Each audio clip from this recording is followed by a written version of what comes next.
Hello, this is a guy who likes fanfiction and is too lazy to read, so here is distorted reality in audio form. Check the description for the links to the author. Chapter 10, The Academy. Red flames shot from Azula's fingertips, just missing her opponent, who zipped all around the battlefield. She fired small, quick bursts at him, but he dodged them all and returned a volley of his own. He had superior agility, able to jump great lengths to safety. She could only sidestep his blows and keep him on the move, but he attacked from all directions. She bent and slid to the side, avoiding his latest fire blast, but the rocky terrain around him yet again served to his advantage. Her lungs were on fire as she attacked rapidly, releasing short, ragged breaths as her blaze released into the air. Her opponent landed on one of the jagged rocks that served as the edge of their battlefield, grinning. "Looks like you can't keep up, Azula," said Aang, giving her a cheeky grin. Azula pushed her hair out of her eyes. "This is getting boring. We've already mastered everything on that scroll and none of it's as good as the fire funnel," she replied. "We need a fire-bending master. And I want one now." "We can't," the Avatar said, jumping down from his ledge to land in a sitting position on a cushion of air. "We're still far away from the Golden City. It'll take us weeks to get there."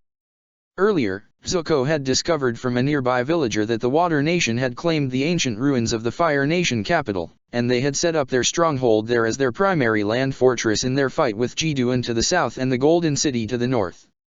"We'll have to avoid the Water Nation and go all the way around, out to the sea and maybe even the northwestern shores of the Earth Kingdom to reach the city from the north instead. That'll take too long."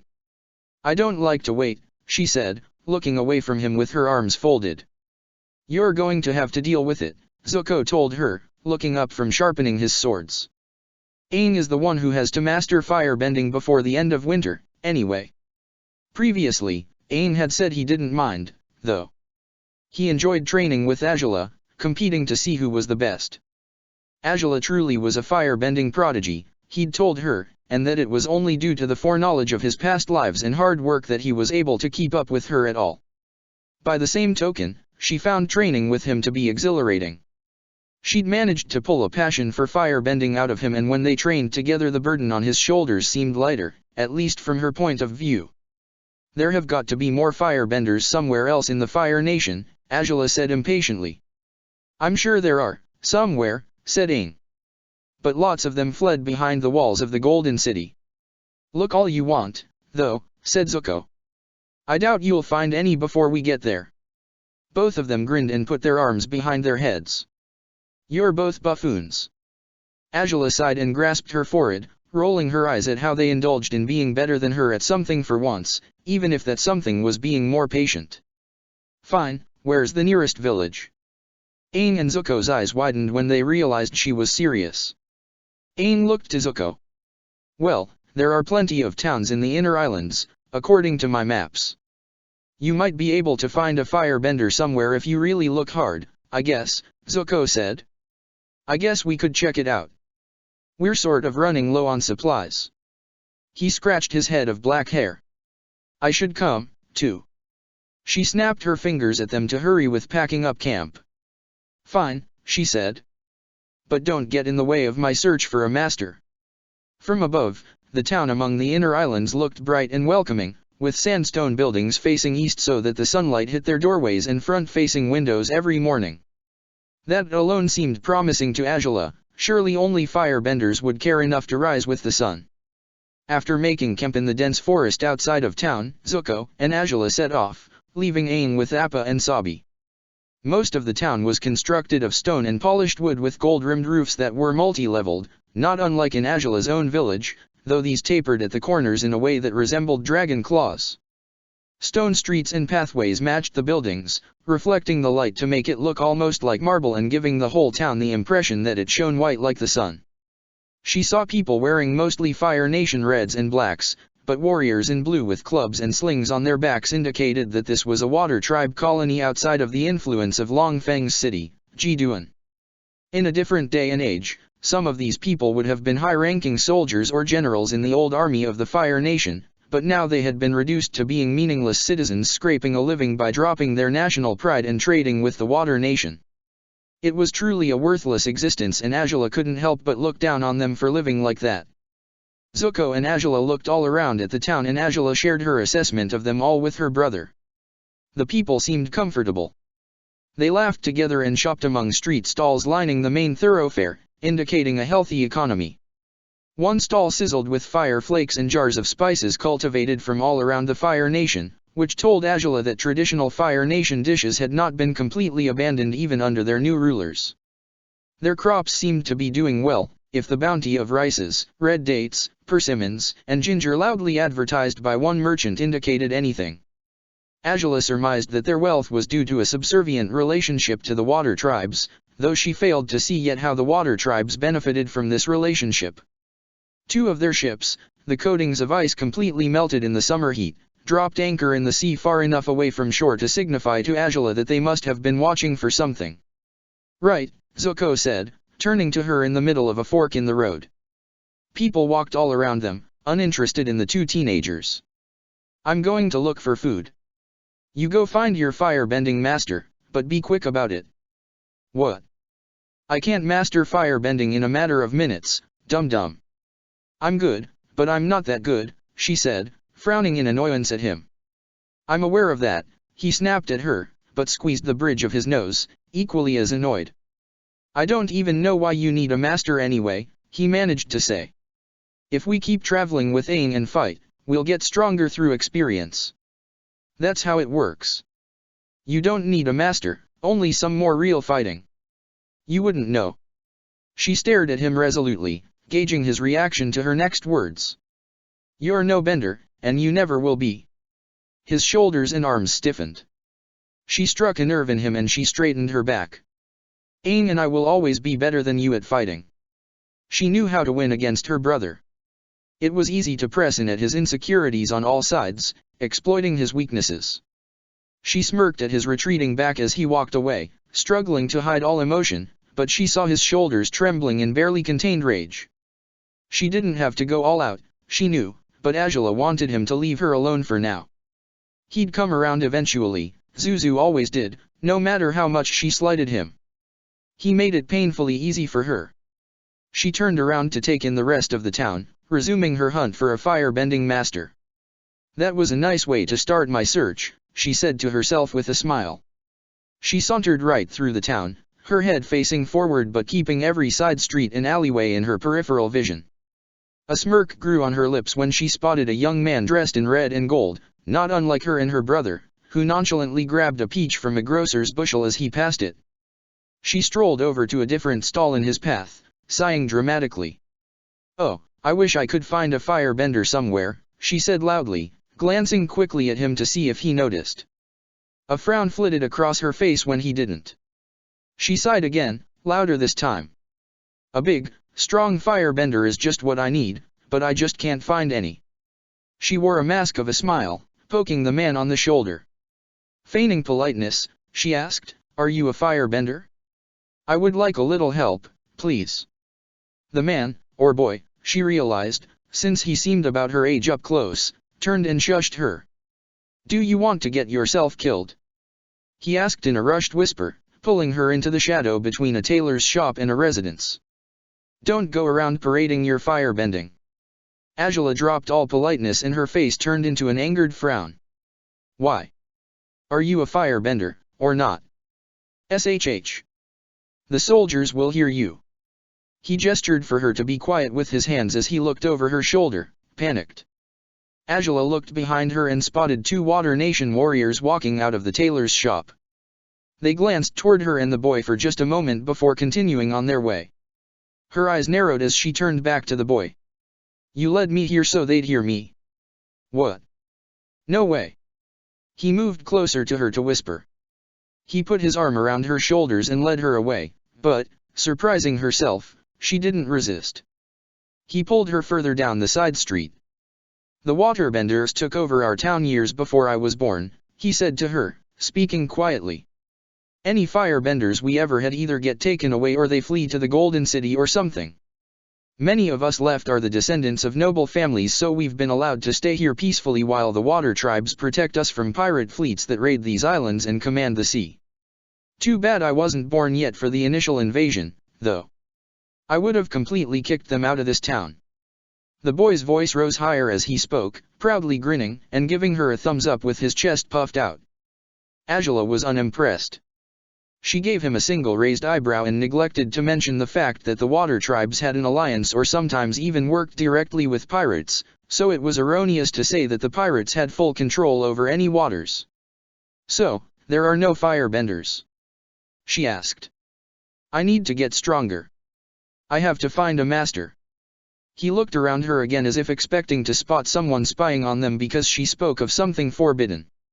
"There are no firebenders left in this town. Are you crazy? They'll take you away." "Ugh, so I came here for nothing," she said, rubbing her temples with one hand. "All right, I'm leaving." "Well, you don't have to leave immediately, you know," he said, scratching the back of his head, a blush rising to his cheeks.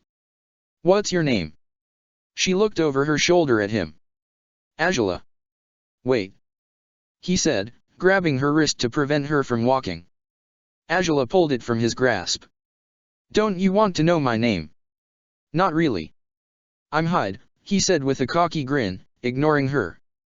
Angela lost all interest in him already, but dismissed him with a wave of her hand. "Great. Bye, Hyde," she said to him, walking away. Hyde's jaw dropped. "You too. What are you doing?" Angela and Hyde turned to the sound of the voice, spotting the two Water Nation warriors from earlier. With leather helms molded into the shape of a predatory bird, they walked down the alley toward Angela and Hyde. "Do you seriously think we're stupid? We know who you are." Angela stepped back, her mouth hanging open. How did they know? Did they find out she was a firebender, or did they know she was with Aang? "You kids really don't know how gracious the Water Nation is, do you?" one of the warriors said, barking out a harsh laugh. "Turning your back on the education we're letting you keep. Ha! This is a privilege, and you're wasting it. I guess the Fire Nation really is a group of mindless savages after all." Angela paused, one eyebrow quirked.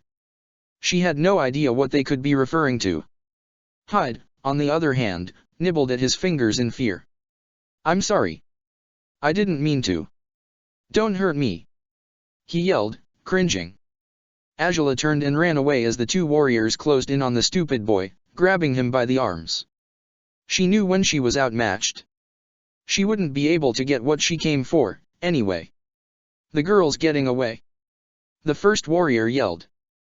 The second lifted his arm and twisted his fingers, causing water from a puddle nearby Angela to rush up in a stream and grab her feet, slamming her painfully against the ground. She barely stopped her fall with her hands, letting out a small cry. She brought two fingers up as she twisted around into a sitting position, ready to defend herself. Hyde's frantic movements behind their backs to tell her to stop caught her eye, however, so she simply curled her fingers into a fist and punched the warrior in the face as he approached her. He flinched but otherwise barely showed a reaction, a stark reminder that combat without bending was and always would be beneath her. "Nice try. Hey, we're not here to fight little girls. We're just bringing you back to school, that's all." Angela's face scrunched up in anger at him. School? They were taking her to a school. Whatever. Fine. Take me back. "I don't want any trouble," she said to them under her breath. "Good," he said with a knowing smirk. "I thought you'd agree. Smart girl." She mimed, retching behind his back as he lifted her up into a standing position, gripping her by the arm as he guided her along, back into the sunny street. Angela wasn't stupid. She was not going to fight back when it meant that she'd get into even worse trouble for firebending. As he had done before, Aang would rescue her again, if she needed it. For now, she was fine on her own. It was just a school, how bad could it be? "Hey, kid." Zuko froze upon hearing the words of the Water Nation warrior. The boy knew that he was there, and he tried to avoid them and stay out of their sight, but they caught him. As soon as he found out the warriors were present in the town, he decided to make finding Angela his first priority and get out of there, despite their previous argument. He contemplated running, but he decided to play dumb if they interrogated him or anything. Would it be possible for them to know that he was with Aang anyway? As far as he knew, he left no signs that pointed to that. "What?" he asked, lacing his voice with contempt. He couldn't bear to quiver in fear or show them politeness. He had too much pride for that. "You're supposed to be in school, aren't you?" "You little brat," the man said, gripping his arm like a vice. Zuko pulled away. "I don't want to go there," he said, the previous vitriol replaced by cold indifference. The soldier lunged for him again, holding his arm so tight that it hurt, but Zuko tried his hardest not to show it. "It is required for all children to be at the academy." "You're coming with me," the soldier said gruffly, pulling him in a totally different direction. He almost made the stupid choice to fight back against them. "Man, I hate school," Hyde complained as the soldiers escorted them to the academy. "Are you new?" he asked Azula. "I suppose so," she said. "Where are you from?" he asked. "The mainland." "Yes," she responded, uninterested. Of course, she'd never let him know she was from one of the southern villages. Only peasants lived there, and she didn't want to be known as one. "Well, as you'll soon see, I'm one of the most popular kids in the whole school," Hyde boasted. It couldn't have been more obvious to Azula that he was just trying to impress her. One of the warriors snickered. "Yeah, if you're ever at school. How many times have we caught you skipping now?" Aang punched his fist forward, feeling the heat rise in his body. An arc of fire burst from his knuckles, followed by an air-powered kick. He sucked in a deep breath, exhaling in a breath of fire and wind which swirled all around him. He moved through any bending forms that he could remember. He tried to do movements that he pulled from vague memories of earth-bending or water-bending, but for each try, nothing happened. Like before, there seemed to be some barrier on his mind.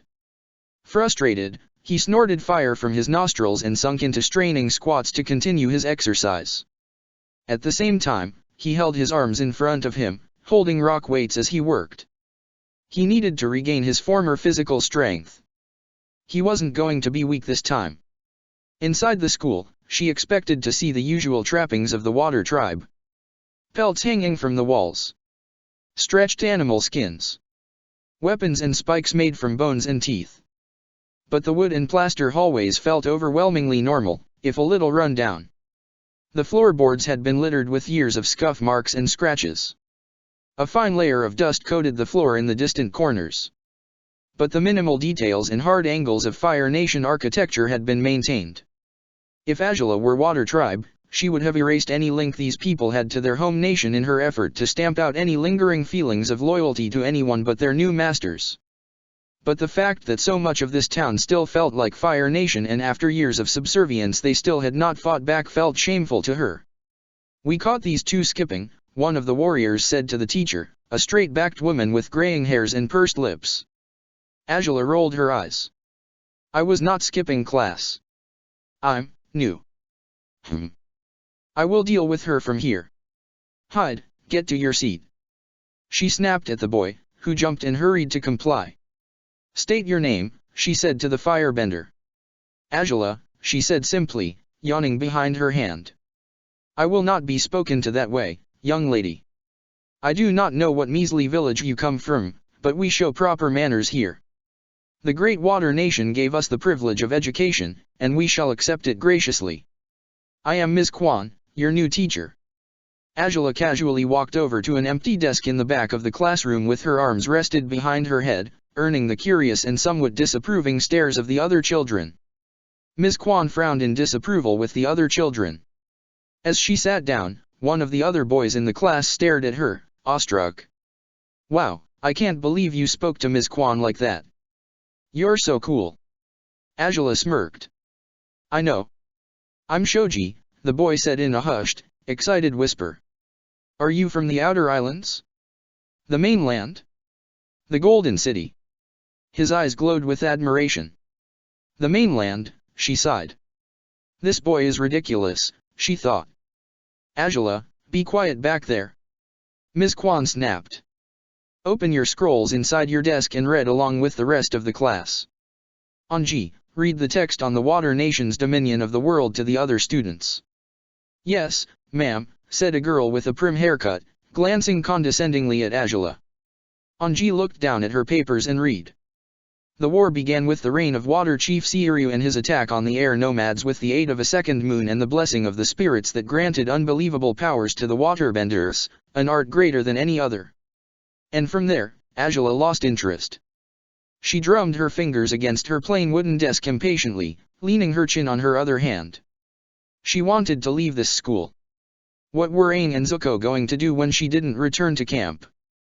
The girl named Anji droned on about how the water tribes destroyed the weakling air nomads in their search for the Avatar, while the teacher dithered on about her endless reverence for the Water Nation and how they must be thankful for everything they had been given. Despite the superiority of waterbending and the fact that it covered the world in greater amounts than any other element, except, perhaps, air, though some argued that the ocean depths had more water than the sky had air, they had been confined to the extreme north and south.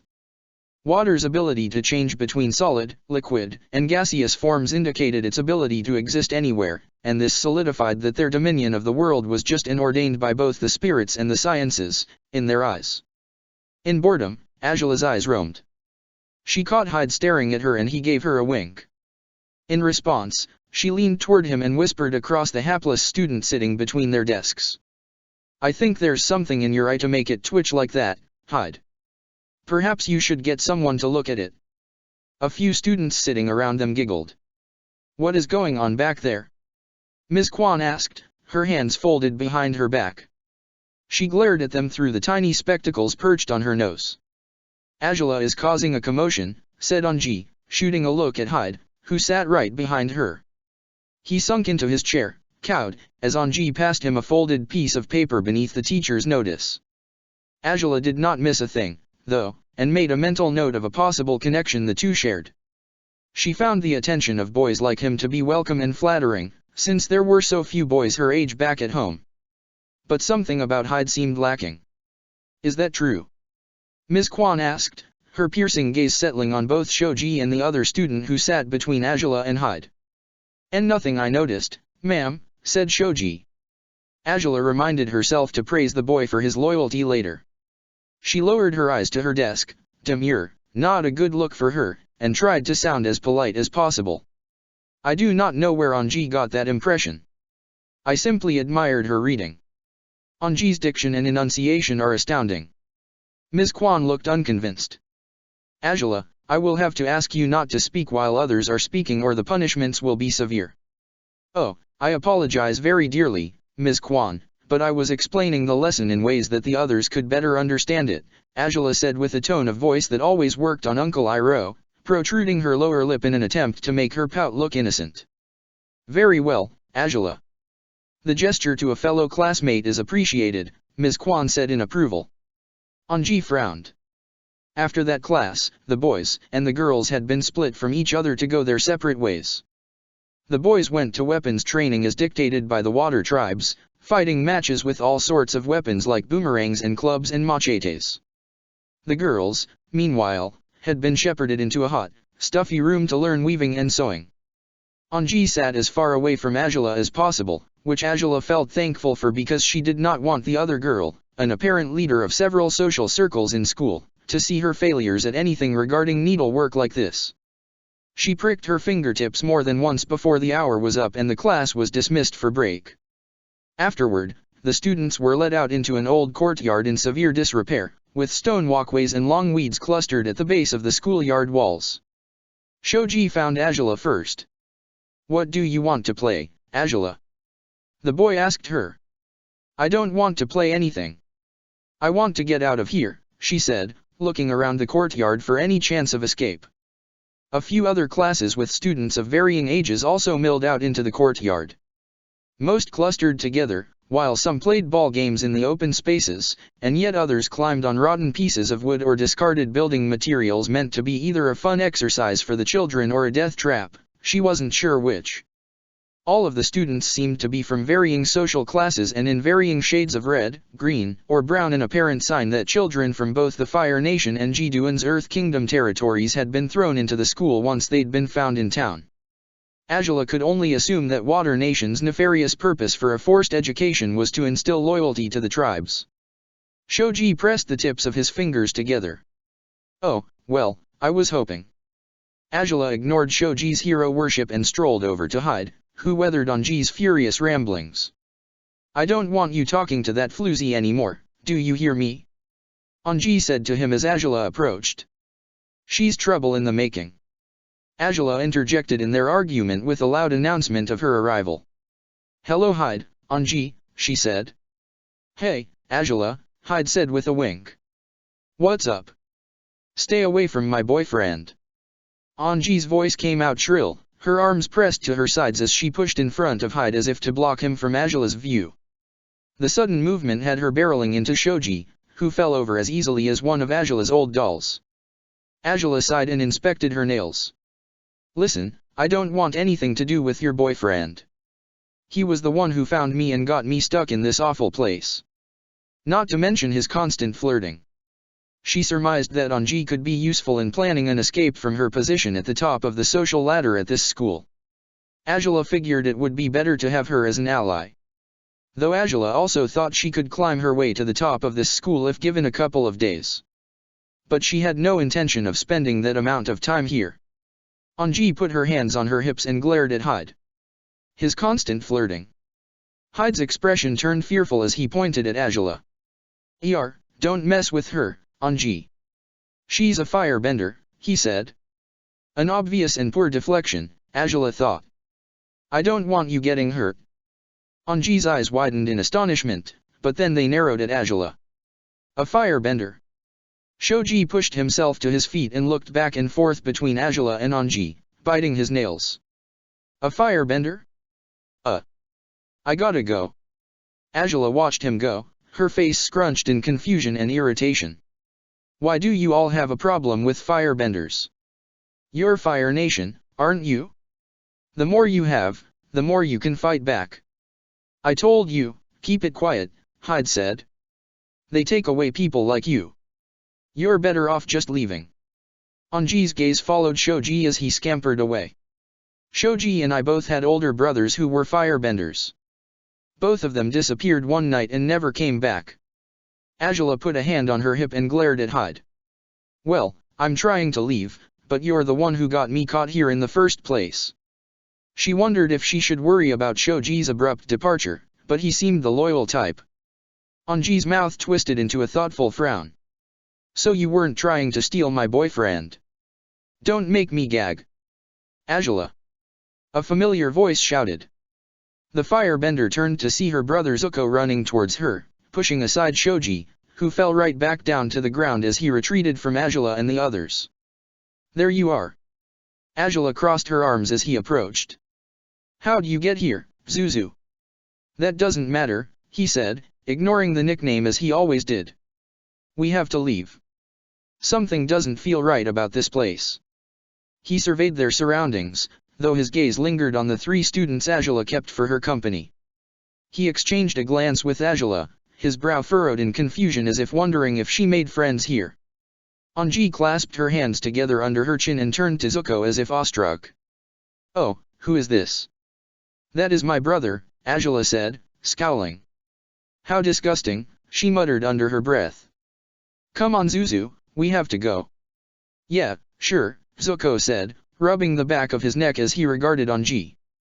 "If you try to escape through the front doors they'll just catch you again in town," Anji said, folding her hands behind her back. Her stance brought Ms. Kwan to mind. "You'll have to sneak out through the back gates, near the music room." "Is that where they keep our stuff, too?" Zuko asked her. Anji nodded. "Yes, I'd think so. There's a locked storage closet in the same hallway where they keep all kinds of things confiscated from students. If you see my blasting jelly beans try to grab them for me," said Hyde, though Anji turned on him with a frown of disapproval. Ajala smirked, appreciative of Anji's change of heart. "Well, thank you. That was a surprise." Anji shrugged and clasped her hands together. "My brother would have helped you. It's nice to see a firebender back in this town." Ajala gave them a two-fingered wave. "Can't say I'm like him, but good luck with your pirate issue." Aang grew frustrated as his hair clung to his forehead, matted with sweat. Fire flared from his fingers, flickering momentarily in the air before he quenched them. He followed it up with another flame, circling around to gather a breeze to expand the flames and control them with his air bending. He fed the fire with more air, making them stronger. A fire funnel swirled from his hands which he tried to manipulate further, twisting it around to make it a large and dangerous torrent of fire. However, he had no such luck and he dispersed the funnel before he lost control of it. Aang exhaled, falling to the ground in a slump. No matter what he tried, he couldn't go further with his bending. Everything he did ended in defeat. What was he doing wrong?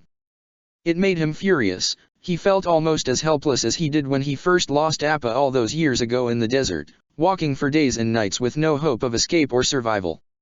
Why couldn't he keep his mastery of bending with him when he switched worlds? Why couldn't the spirits offer him one little piece of help? On top of all his fire-bending problems, he still couldn't bend water and earth. They refused to bow to his will, to hail him as their master. He slammed his fist against the ground, hoping that there would be some disturbance in the dirt. Nothing happened. Why isn't anything going right?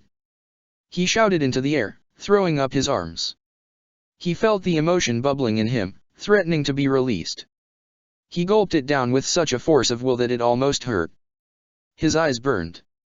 He hugged his knees closer to him, craving comfort of some kind. Neither Azula nor Zuko were good for that. He wanted Katara. He needed her. He wished he could just see her. Only once would be enough to give him the strength to continue on. He missed her eyes, as blue as the deep crevice of a glacier. He missed her warmth. Her smile. Her mother's betrothal necklace. The way that she always knew what to say to make him feel better, to coax a smile out of him despite everything. He missed Sokka. Momo. Toph. And his Zuko, the one who fought alongside him through so much. He missed his family. He'd been gone from them so long it felt like he mourned their loss. Unable to hold it back any longer, Aang wept. "Where are we going, brother?" Azula asked Zuko, running alongside him across the courtyard. "It's your fault we're here in the first place, so you're helping me find my broadswords," Zuko said to her, not even turning around to look at her face. Azula skidded to a halt. "My fault?" "Yes, if you didn't want to come here to find a firebending master we wouldn't be in this mess. And if we don't get out of here soon, knowing you, you'll show off your firebending, and then we'll be in real trouble." He stopped a few feet ahead of her. "Like that's all my fault, Zuzu." "Whatever." He clenched his fists and spoke through grit teeth. "Stop calling me Zuzu." "No, I happen to like that name," she said with a smirk. "Azula, I'm warning you." "What are you going to do? Wave your swords at me?" she asked in fake fear. "Don't make me say it." "Say what? What could you say to bother me?" "You like to pretend you're so perfect all the time," he said, turning to her. His words came out all at once as if he'd held them close to his chest for years, his face set in an angry scowl. "Always bossing me around just because you're the one who has firebending. Yes, I get it, you're strong. But that doesn't mean you're better than me. Even if Dad thought so, too. Because you know what? I don't care anymore. Your firebending means nothing to me anymore because it has only caused us trouble." He gestured forcefully as he spoke, almost as if he held his broadswords and sliced them through the air. "And you rely on your bending for everything. You can't hunt. You can't forage. You don't help navigate. You don't even cook. I've been doing all of that our whole journey. And it's not like you're that tough either if you're so afraid of salamander toads, of all things, from that one time." He began pacing as he unloaded on her, not even focused on her standing in front of him anymore, but he trailed off and lost steam when he turned back and saw her face. Azula did not even bother to interrupt him. She had fallen silent, staring at him without an expression, waiting for him to finish. She hadn't known that all of that had been coming to a boiling point inside of him. She wondered if she should feel hurt by what he said. But it certainly gave her the impression that her brother had finally gotten stronger. She ruminated over his words in the short span of time that stretched between them. After everything they'd been through together, she valued Zuko's perspective. He was her brother, after all, and if he thought she had that many failings she would have to do her best to correct them. Zuko froze, as if waiting for her to explode on him. When she spoke, her voice came out calm. "Let's go, Zuko." Astonished for a moment, Zuko did nothing but nod as she passed him at a slow walk, but he turned around and ran to find his swords again. She followed at his speed. "And I never remembered father saying I was better than you." She couldn't see his face to gauge his reaction to her words, and he said nothing to share it. They said nothing else to each other as they barged through the wooden double doors leading into the academy. Zuko led the way once they reached the inside, running through the corridors on a path that he seemed to know. They avoided the instructors in their staff room and crept with soft footsteps into a different classroom, larger than the ones Azula had been in but empty of all people and dark, as there were no windows. Azula lit a fire in her palm while Zuko rummaged through the drawers of his teacher's desk. Azula's flame burned brighter as she looked around the room, casting light on rows of seats with an assortment of instruments instead of people. Zuko straightened and held up a brass key that he pilfered from the desk, which glinted in the firelight. "They made me play the Tsunji horn," he said. Azula smiled to herself, recalling the memory of Uncle's music nights back at the village. The Tsunji horn was Zuko's best instrument. She, of course, always refused to participate. "I pity your classmates," she said, to which he only scoffed in response. "What was that comment you made about the pirates earlier?" he asked her. "There are no pirates here." "I thought that was the point. They live under water tribe rule so that they're protected from raids." Azula rolled her eyes. "Just think about it a little more. The water tribes control the seas. Based on our little adventure with the pirates not too long ago, it's obvious that the pirate fleets in these waters are under the jurisdiction of the water tribes anyway. The waterbenders aren't protecting this town, they just haven't ordered the pirates to raid it yet. They make the people live in fear of an imminent pirate attack that'll never come as long as they behave. It's just a method to control the town. And I'm willing to bet all the missing firebenders got conscripted into their armies for battles in the Earth Kingdom or something." Zuko scratched his chin. "So what should we do about it?" "We?" she asked, incredulous. "We can't do anything. We're just 3 people. It isn't my problem and it shouldn't be yours, either. We have more important things to do." She crossed her arms, hoping that would signal an end to this conversation. "I'm sure Aang would agree." He shrugged and shuffled his feet. "I don't know about that. But anyway.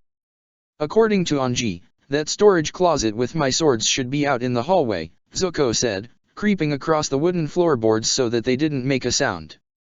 He peeked out into the hallway and gestured for her to follow. They crossed the hall and discovered a set of double doors with a keyhole that Zuko unlocked, granting them access to the storage closet.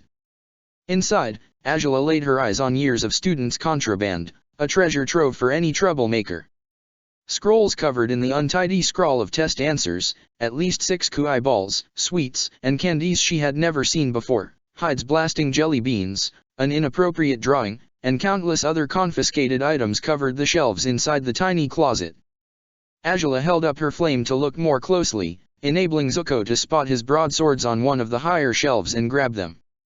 "Stop right there!" someone shouted from the doorway. A man's voice that she didn't recognize. "Look, that's them. She's firebending." Azula looked to the source of the other voice, surprised to see Shoji flanked by a pair of warriors. "You little traitor," she said to him, eyes narrowed. Her thoughts cycled through a possible motive for his betrayal, wondering if it was something as petty as the desire for attention or as basic as fear. But she supposed she would never know for sure. She didn't plan to stick around to find out. "You're under arrest," one of the warriors said to Azula. He flung water at her from his pouch, ready to claim her, but Azula shot a fireball at it, dissipating it into steam. "Let's get out of here, Zuzu," Azula said to her brother. For a moment, they paused to share a look, and Zuko smiled as if knowing she no longer meant harm from the nickname. Zuko ran at the warriors first, hitting the one on the right with the hilt of his broadsword before drawing it from its sheath, cutting the water pouch from his side. Azula punched twice and kicked, sending out 2 fireballs in an arc of flame at the remaining warrior. Shoji shrieked and ran away. Azula's opponent tried blocking her attacks with his feeble amount of water, but the force of her bending threw him into the wall. Both warriors slumped over, unconscious. This way! Zuko shouted to her, running down the hall opposite to the one Shoji took. They met no more warriors, but at the school's entrance hall, they ran into an unexpected obstacle. The whole student body, which admittedly wasn't much, stood waiting for them, blocking their escape. Ms. Quan and the headmaster, a Water Tribe man, were in the forefront. Ms. Quan held out her hand. "Stop! You are not going any further!" she shouted at them from across the hallway. "Try me," Zuko said, unsheathing his broadswords and twirling them. His voice took on a menacing tone that Azula thought suited him well. Beside him, fire flared to life in Azula's hands as she took a stance, ready for any opposition. She spotted Shoji in the crowd, who looked fearful and nervous, pushing other students aside to hide behind them. Hyde and Anji stood near the front, and both of them gave Zuko and Azula a friendly wave. "Wrong choice," the Water Tribe headmaster said, drawing water from pouches at his side and throwing it at them. Azula spun and released a fiery arc that clashed with his water in a sizzle of steam. The man tried again, but Azula released a fire funnel that devoured his attack. She let the fire grow and gain momentum, letting it uncoil and heat the corridors to an almost unbearable level, scorching the walls and floors. The headmaster shouted in alarm and focused all of his attention on the growing fire. The children screamed and fled from the school. Ms. Quan and a small group of other teachers stayed behind to attempt to extinguish the fire, but Zuko and Azula used the opportunity to flee. Zuko was the first to slip outside among the stampede of fleeing students. Azula melted into the crowd as well, finding herself running alongside Hyde and Anji. She found Shoji sniveling to a pair of Water Tribe warriors, and suddenly it all came together. He had hoped to trade her and to get his older brother back. She didn't have it in her to pity him too much because it was at her expense, but she supposed someone more heroic might have done more to help him. But as she ran by the boy, she wondered what Aang would have done. "Bye, Azula. I hope to see you again someday," Anji said to her, waving. "See you," she said with a smirk, running alongside her brother to get out of the town. The running students grabbed the attention of the warriors stationed in the town, who immediately began to give chase to the firebender and her brother. Azula tried hurling fireballs behind her back to stop them, but it did little. All she had to do was reach camp and they could escape the island. Zuko ran down a side alley which ended with a wooden fence. Zuko didn't even pause as he jumped on a crate alongside it to leap right over, and Azula followed, letting him pull her up to the top and hoist her over. She set fire to the crate, blocking the progress of the waterbenders. "Almost there!" Azula shouted, running into the woods surrounding the town with her brother. The two were experts at this. They were born on lands with forests all around them, and keeping up with each other as they hunted through the forests was second nature to them. Minutes later, they burst into a clearing to find Aang prying open nuts with Sabi. Zuko grabbed things strewn about camp on his way to Appa. "Let's go, Aang." The younger boy complied without question and packed up everything he had in seconds, loading it all onto Appa. As the bison flew into the air, leather-clad Water Nation warriors flooded into the clearing, but the bison was out of their reach too quickly for them to do anything. Aang twisted around to face his two companions. "I don't even want to know what happened back there," he said to them, giving Appa's reins a shake to go faster. Azula and Zuko exchanged glances with each other, shrugging. "So, did you find a fire-bending master?" he asked Azula, though the tone of his voice indicated that he knew the answer to that question already. "No," she answered. "What about supplies?" he asked Zuko. "Nothing," he replied. Aang's face fell to a blank expression. Was there anything productive to this stop? Azula sat back against the side of the saddle. Not a single snide remark came to mind, only honesty. "Yes, actually." Chapter 11, The Eruption. Running. Pain. Hitched breath. A downpour of rain and ash and smoke. Another boy, but who? A firebender. And a girl. Who was she? Wolves. Bears. Ferocity cloaked in shadow. A deep blue globe, hanging in the air. Aang awoke with a start, sweat pouring down his face. Sabi, resting on his chest, rose up with a screech and flew away, alerting Zuko and Azula that he had awoken. Aang's breaths came out in shaking gasps as he tried to calm down. "Another nightmare?" Azula asked. Her face was impassive, but Aang knew enough about her to know that since she wasn't mocking, she was concerned in some way. Aang grasped his head. I don't know. I've never seen any of that before."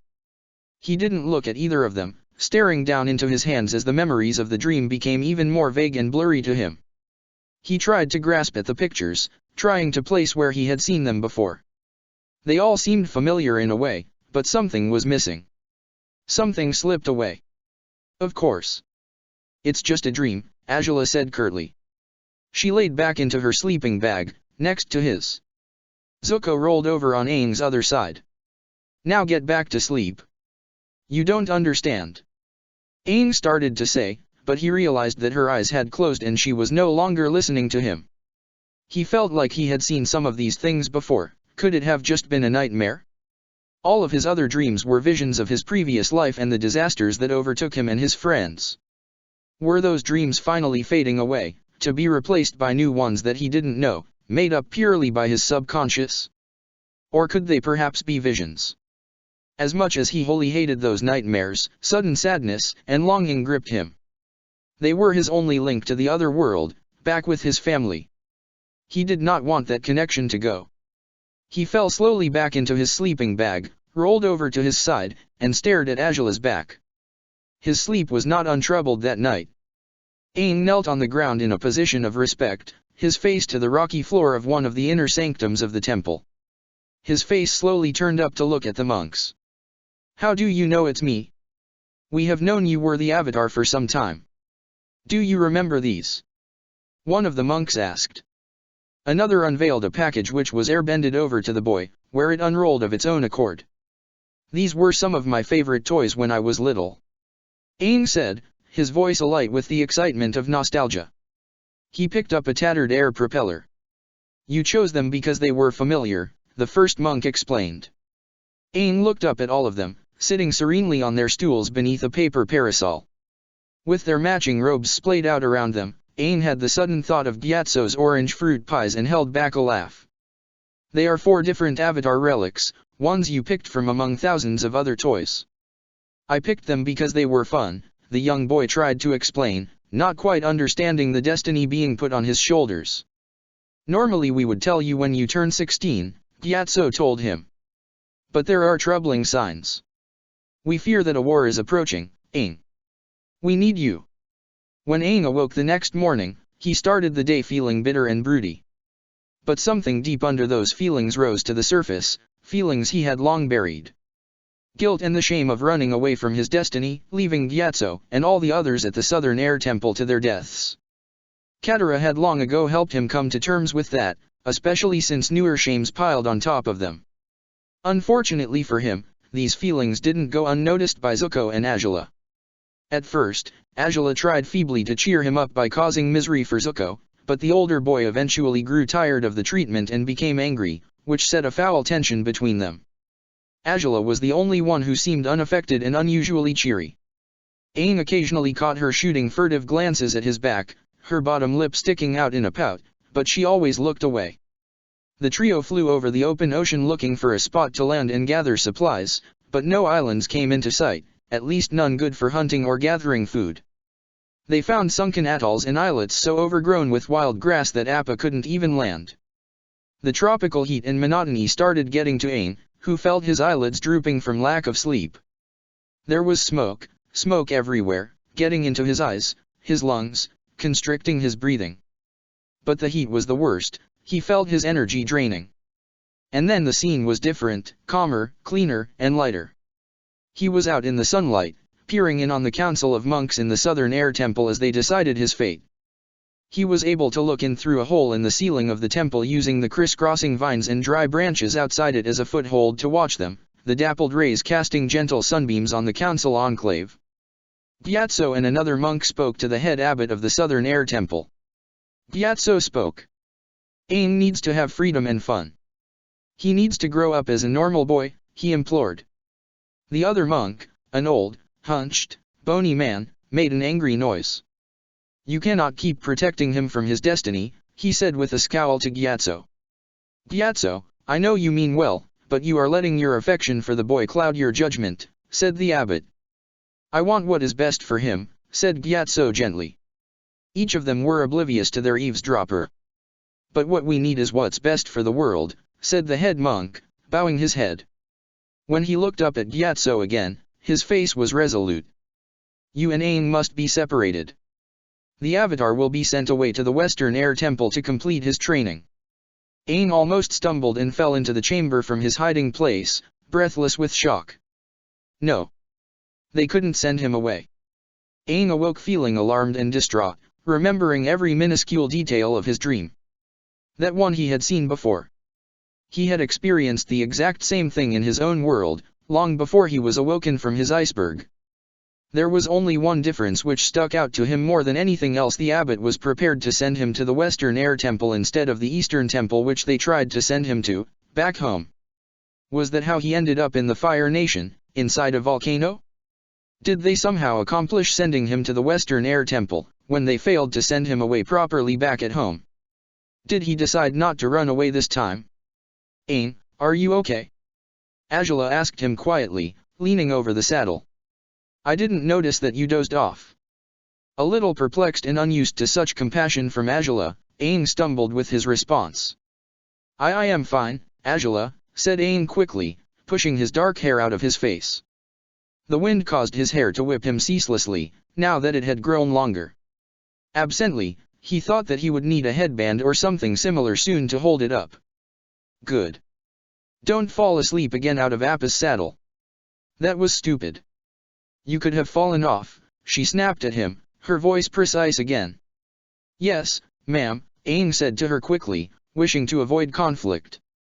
He was too tired for a clash with Azula now. Sokka tossed and turned in his bed, kicking his blue satin sheets all around him so that he became hopelessly tangled. Unconsciously, his hand went up to the horrid scar running through his eye socket. As soon as his fingers made contact with the scar tissue, Sokka's one icy blue eye flicked open and he sat up with a start, but with his tangled sheets, he had been unable to stand and fell bodily to the wooden floor.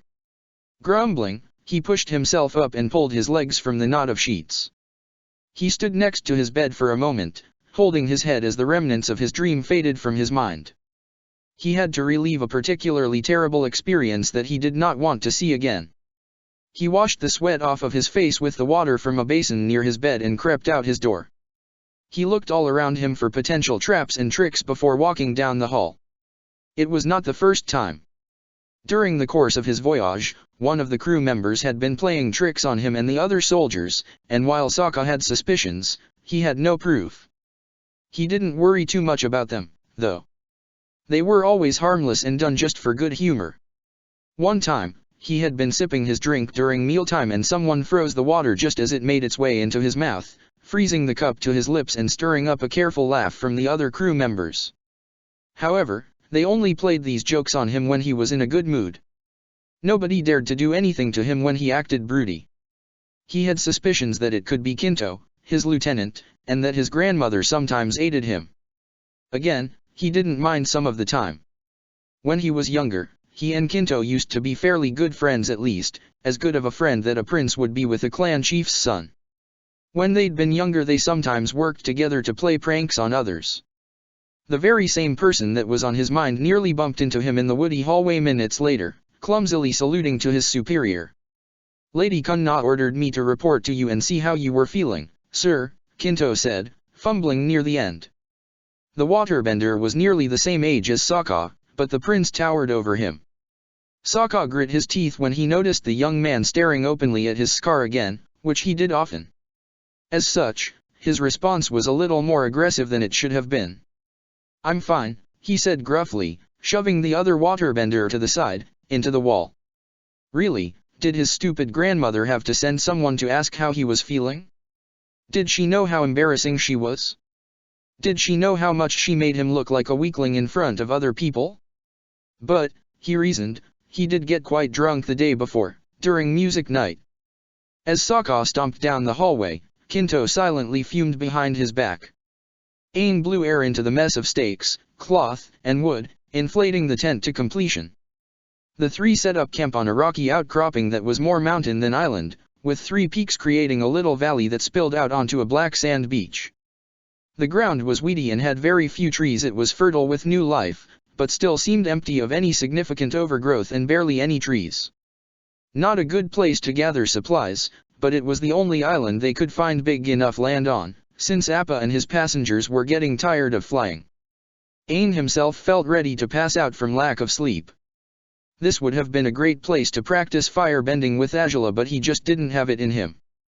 As Aang plopped down on a rock, he noticed Zuko stare up at one of the mountains and then kneel down to feel the ground. "What are you doing?" Aang asked him. The raven-haired boy inclined his head. "These aren't just regular mountains," said Zuko. "They're volcanoes." "How can you tell?" Azula asked, putting a hand on her hip. "How can you not tell?" Zuko said to her, standing up to look at his sister. "You live right by a volcano." Azula made an annoyed noise and rolled her eyes. "Well, the ground is black. Didn't you notice? This volcano erupted recently, maybe a year ago. New life is starting to sprout right now. I'm surprised things are growing," Aang said, kicking lightly at the ground. "Volcanic rock is fertile," Zuko said. "Things grow in it easily. Not a lot of people know that. My uncle told me." "Humph. Well, since you know so much, why don't you go look for wood for a fire?" Azula said to him, sliding her pinched fingers down one of her bangs. "Wait, aren't you guys worried that it might erupt again?" "I don't know if it's dormant," said Zuko, ignoring his sister and looking up at the mountain again. "We'll be fine," said Aang. "What are the chances of it erupting while we're here? We're only staying for a night." Zuko shrugged uneasily. "I guess so." "Okay, go do your work now," Azula said to him, waving her hands to usher him off. "Well, I'm climbing to check if the volcano's dormant or not," Zuko said to her, his voice gruff as he wandered off. "Whatever," Azula mumbled behind his back. There was soot all over, stinging his eyes, choking him, shrouding him in unbearable heat. Something snapped inside of him. A moment later, all he saw was searing white. And his vision was replaced by a girl. It was someone he had never seen before, with black hair that reached the base of her neck, wide, kind gray eyes, her hand reaching out to him. But she was unreachable, distant. He tried to grasp her hand, but he fell into a burning lake of magma. He tried to shield himself feebly with his arms, but it did nothing as he shouted out and fell to his doom. Aang shot forward again with a gasp, and a moment later he heard a sound of alarm. He quickly regained his bearings, only to see that he shot out a burst of fire before awakening, and he had nearly burned Azula, who jumped back just in time. Apparently, he fell asleep sitting in a slumped position. "What was that for?" She bit at him. "I'm sorry. I didn't mean to. I had another nightmare." He said the last part to her quietly. Azula relaxed her tensed muscles slightly. The sky blazed orange with the setting sun. "Another one? What is going on? What are they about?" she asked him, her voice coming out slow as if she had practiced this. "I don't think they'll stop until you talk about them." To Aang, her voice sounded unsure. He knew from experience that she wasn't used to this sort of thing. Aang grasped his head. "I don't know. I keep seeing this girl. I've seen her before, but I don't know where. Who is she?" "I don't know, but she seems really familiar, like I know her somehow." Aang stared down at his open palms, remembering reaching out to the girl, and falling. "The only dreams that I know are from when I found out I was the Avatar." "Well, that's a good thing, right?" she asked him, unsure. He looked into her face once open, understanding, unusually kind, sort of like that girl, he thought. He looked into his hands again. No. Everything changed after that. The monks wanted to send me to a different air temple, the Western Temple, to complete my training. They separated me from everyone I loved. He said, feeling the pain of losing his people once again, as if it was still a fresh loss. Why were the spirits making him relive one of his worst moments in his dreams? "What did you do?" Azula asked him.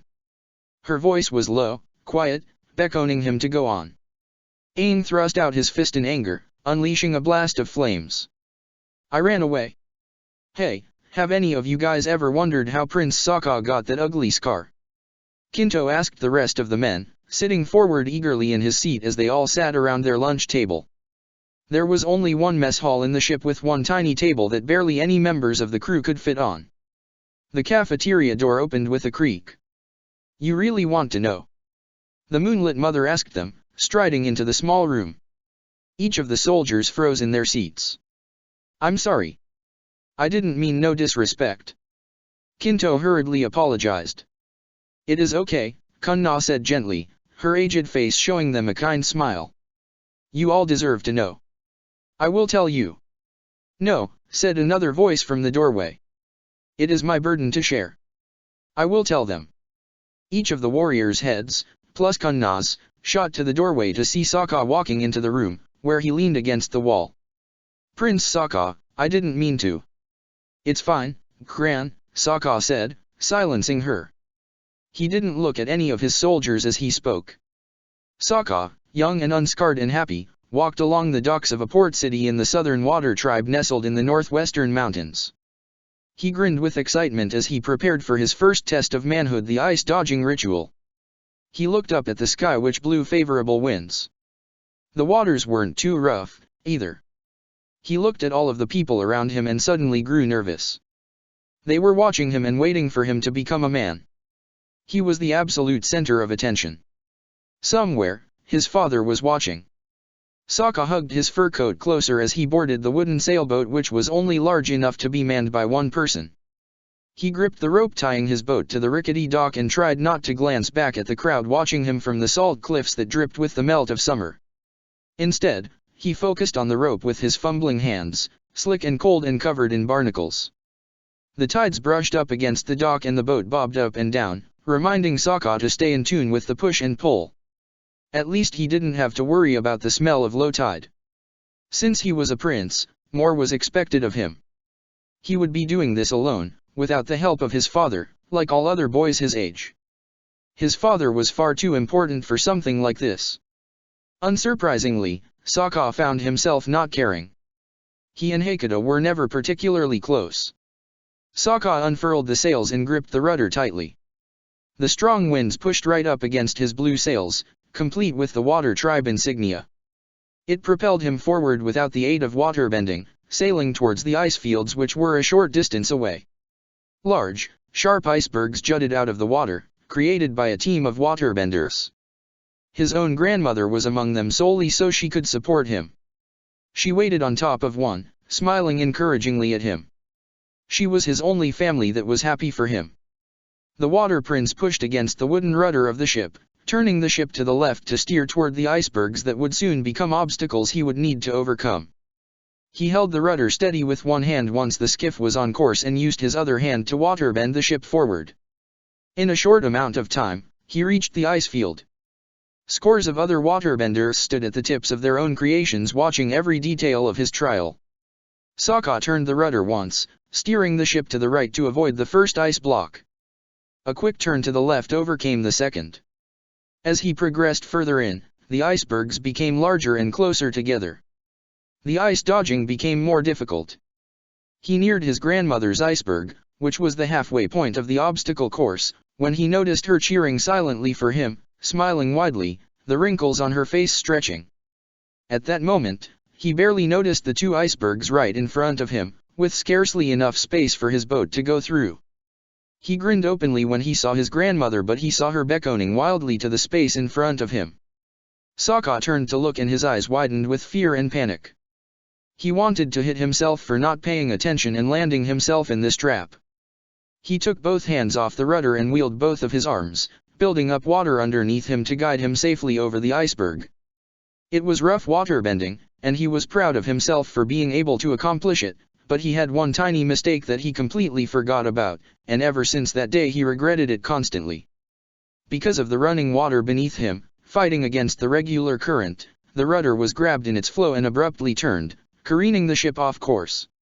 Sokka felt a moment of total lightheadedness as the boat suspended in midair, where it came to a crash a moment later in a head-on collision with an iceberg to his left. Sokka shouted out as the collision sent him flying into the freezing waters, the flimsy ship breaking to bits as it hit the iceberg. Sokka lifted his frozen limbs to the offending iceberg and pulled himself out of the cold water, but he nearly slipped when his gloved hands didn't grasp the ice correctly. He heard general gasps and confusion from everyone watching. Sokka felt his cheeks burning despite the cold around him and lowered his head in shame. He had failed. Very few had ever failed the ice-dodging ritual, especially royalty. His grandmother rushed over to him to help, but he pushed her away. She was not going to baby him anymore. Sokka's father was most displeased. Azula scoffed at his words, reverting instantly back to her old self. You ran away? For some reason, I can't see you doing that. You aren't a coward. Aang glanced at her out of the corner of his eye. I was weak and I was selfish, he admitted to himself. It was something he accepted long before, something he wished to purge from himself. It was why he was no longer an immature child. Azula crossed her arms. Go on. Aang's mind sought the memory of himself running from the southern air temple, fleeing during the night of the terrible storm. Pain suddenly gripped its head, causing the young avatar to yelp. He grabbed at his hair and fell to the ground on his knees, writhing as it felt like his head was being compressed on all sides. He opened his eyes, and then there was a flash. The airbender held his staff in one hand, regretfully replacing the scroll in his other on his wooden nightstand. There was a flash of lightning as he sadly looked out into the storm, preparing to fly away from his destiny. He wasn't prepared. He was afraid. He couldn't stop a war. He found himself lingering inside the window for too long. He laid a hand on the rain-splattered stone, prepared to go out into the night, get Appa, and leave. His bedroom door creaked open, and a quiet voice snuck in. Aang, are you in here? Aang turned toward the door, surprised to see Monk Gyatso come into his room. What are you doing? I can't stay here, Aang said quietly, not looking his mentor in the eyes. The old monk's eyes softened. And I can't go to the Western Air Temple. I've tried all I could to keep you here. I fought for you, Aang, but the monks insist on sending you there. I'm sorry, said Gyatso sadly, holding his arms at his sides and staring at the ground, almost like a scared child. Why did this happen? Why do I have to be the Avatar?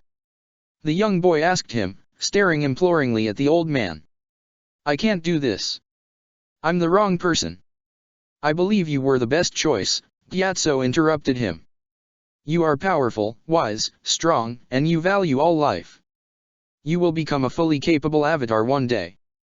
It is your destiny. Aang held open his arms and hugged Gyatso, surrounded by the folds of his robe. I'm scared, Aang said, tears falling into his father figure's clothes. I don't know what to do. I don't want to leave everything I love behind. The monk embraced the boy. You are strong enough, Aang. You will go to the Western Air Temple and you will live a normal life. I will come to visit all the time. You promise? I promise. Thank you, Gyatso, said Aang, closing his eyes as tears rolled down his face. I didn't run, Aang said once the memory passed, holding his head as he stood up. What was going on? It was just like his earlier dreams of memories that weren't his. He had never experienced that before, but it felt like he had. He didn't know which memories were his and which were wrong anymore. You didn't? Azula asked him. Now, she stood much closer, her hand withdrawn from his shoulder once he turned away from her to look down the black sand beach. He had fallen unconscious once the new memory came. Now, just as he was speaking, more and more memories were laid out for him, like a road being revealed in the night by a series of lanterns. Gyatso stopped me. I went to the Western Air Temple. You failed your ice dodging? Kinto asked Sokka with eyes wide, sitting on the edge of his seat again. The Water Prince still stood at the head of the table and all eyes were on him. Even the cook, soup ladle held in midair, had frozen with anticipation. Yes. I did, Sokka said curtly, stealing a glance at his grandmother. Her face was a sad, guilt-ridden one. My father deemed that I was a sorry excuse for a man and gave me another chance to prove myself. A trial by combat. The crew's eyes widened. Sednae against the Emperor?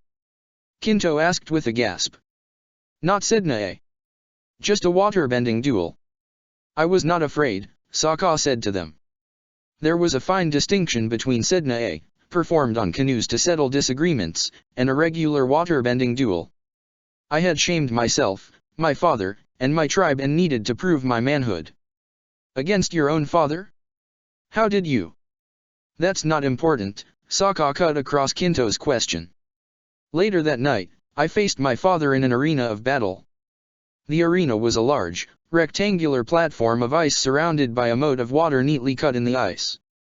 Two warriors, both of them royalty, stood on opposite ends of the arena, dressed like traditional waterbenders prepared for battle in the wolf helms to represent their clan. There was one difference: long, pure white ermine tails hung from their shoulders, ending in black tips. For hundreds of years, waterbenders wore the tails as a symbol of their bravery and honor in these traditional battles, used to settle differences. Spectators lined up outside of their arena in the water, sitting on the natural, icy rock that jutted from the snowy, barren wastelands. Prove yourself as a man instead of an embarrassment, said Water Emperor Hakata, falling into a water-bending stance. Sokka gulped. Those words chilled him to this very day. You're weak. You've always been weak. How can you expect to one day lead this tribe when you're softer than most women? Hakata drew water from the moat around them and sent it at Sokka, but it was just a small attack test. He easily redirected to the side. Sokka was not starting off the battle easily like his father. He was going to put everything he had into it. He lifted his arms slowly, converting the ice beneath him to water, throwing his arms forward and sending it across the floor to his father. Ice jutted from the ground in front of Hakata, blocking the water. A moment later, a single spike shot up in front of the Emperor and he broke it off from the ground, holding it in his hands like a sword. Sokka punched another stream of water out at Hakata, but the older man dodged to the side, ready to swing his blade up close. Rough and ruthless. The son's attacks were weak and unfocused, ungraceful, and clumsy. His father brought the battle to close range, swinging his icy sword without care for holding back anymore. Sokka stepped back with each swipe, his water-bending attacks becoming panicked and inaccurate. He didn't want to be a disappointment. Didn't want to embarrass his father more than he embarrassed himself. He knew from the start that he had no chance of winning this. Hakata only wanted to teach him a lesson. To shame him and spur him on to do better next time. He didn't know his father would go this far, that he'd aim to draw blood. Hakata, tired of his son's movements, brought up his free hand to shoot a concentrated blast of water at Sokka. The prince's eyes widened as the attack hit him in the chest, causing him to fall back and land painfully on the ice. Sokka watched his father, defenseless, as Hakata raised the ice sword into the air, ready to strike. The blade fell, cutting across the boy's face. Blood spurted into the air and a piercing scream ripped through the night. So that's what happened, Kinto said to himself. I always thought it was a fishing accident. No, those are the scars on my thumbs. But now you know, said Sokka, crossing his arms in front of him. He closed his eye. After the fight, I was shamed and humiliated and scarred even worse.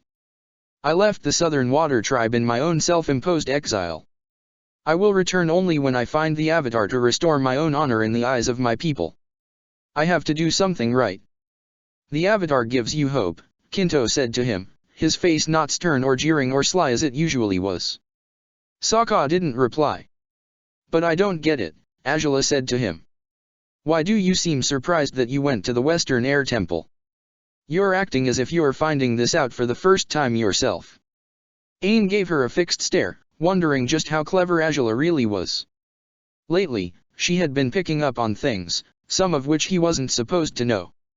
She easily spotted his odd behavior, especially when it came to talking about Sokka. The truth was that he was finding these things out for the first time. They were directly connected to the reason why he was found in the Fire Nation this time, instead of the Southern Water Tribe, that much he could tell. The information was coming to him slowly, probably injected into him by the spirits to fit in this new world.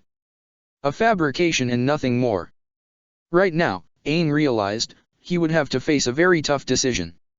I can't tell you the answer to that, he said to her, bowing his head. Why not? She scowled as if offended. Because I don't think you're ready for the truth. I'll just say that. I'm learning new things about myself with these memories I'm telling you about. Why? What happened? Did you lose your memory? She asked. Aang looked to the sky, brilliantly splayed with orange and pink of the setting sun, trying to decide how much he should tell her. I guess you can say that, he said finally. Why won't you tell me? Her voice came out harsh, but then it softened a little. Don't you trust me? No, I do, Aang reassured her quickly. She seemed as if he had betrayed her. It's just that, it would be difficult for me. I don't think that I'm ready. Can you believe that? Azula let out a long, low sigh. I suppose so. Gyatso had brought Aang himself to the Western Air Temple to complete his training. Once they finally went, Aang grew excited. Gyatso would come to see him all the time he promised, and monks like Gyatso never went back on their promises and he'd make plenty of new friends. The Western Air Temple was one of his favorites, mostly because of the way it was unique. He had seen it a few times before in his life, and every time he saw the temple the view was never any less magnificent. He was welcomed to the temple wholeheartedly by the nuns who lived and worked there. Since the Western Air Temple was mainly for girls and women, every occupant over the age of 5 was female. Other than Aang, the only boys were the babies and very young children, too young to formally begin their airbender training. A group of girls stood near the central water fountain of the temple grounds. Next to him, Gyatso gave him a nudge, a wink, and a gesture to the girls, who were all around his age. Aang brightened as his mentor conversed with the nuns. Hi, I'm Aang. Nice to meet you, the boy said, walking over to them with a happy grin. The knot of girls looked at each other, giggled, and walked away, blushing back at him. Aang scratched his bald head. What did I do wrong? He wondered to himself. Hi there, my name's Sangmu. Welcome to our temple, said another girl, walking over to him.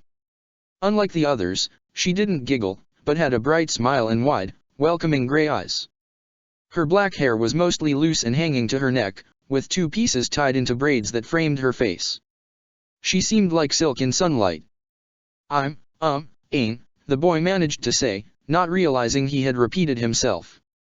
Suddenly, he felt very hot and pulled at the neck of his clothes. I heard some rumors that the Avatar was supposed to come live with us. I guess he's you, isn't he? The girl named Sangmu said, leaning towards him. Aang immediately slumped his shoulders. He didn't want a repeat of the incident with his friends back at the Southern Air Temple. Would everyone he met alienate him now? Treat him differently than they normally would? Yeah, I guess. Well, what's wrong? Sangmu asked him, concerned. I don't want to be the Avatar. Nobody talks to me after they find out. You saw those girls a few minutes ago, said Aang sadly. I don't think it matters, the girl said.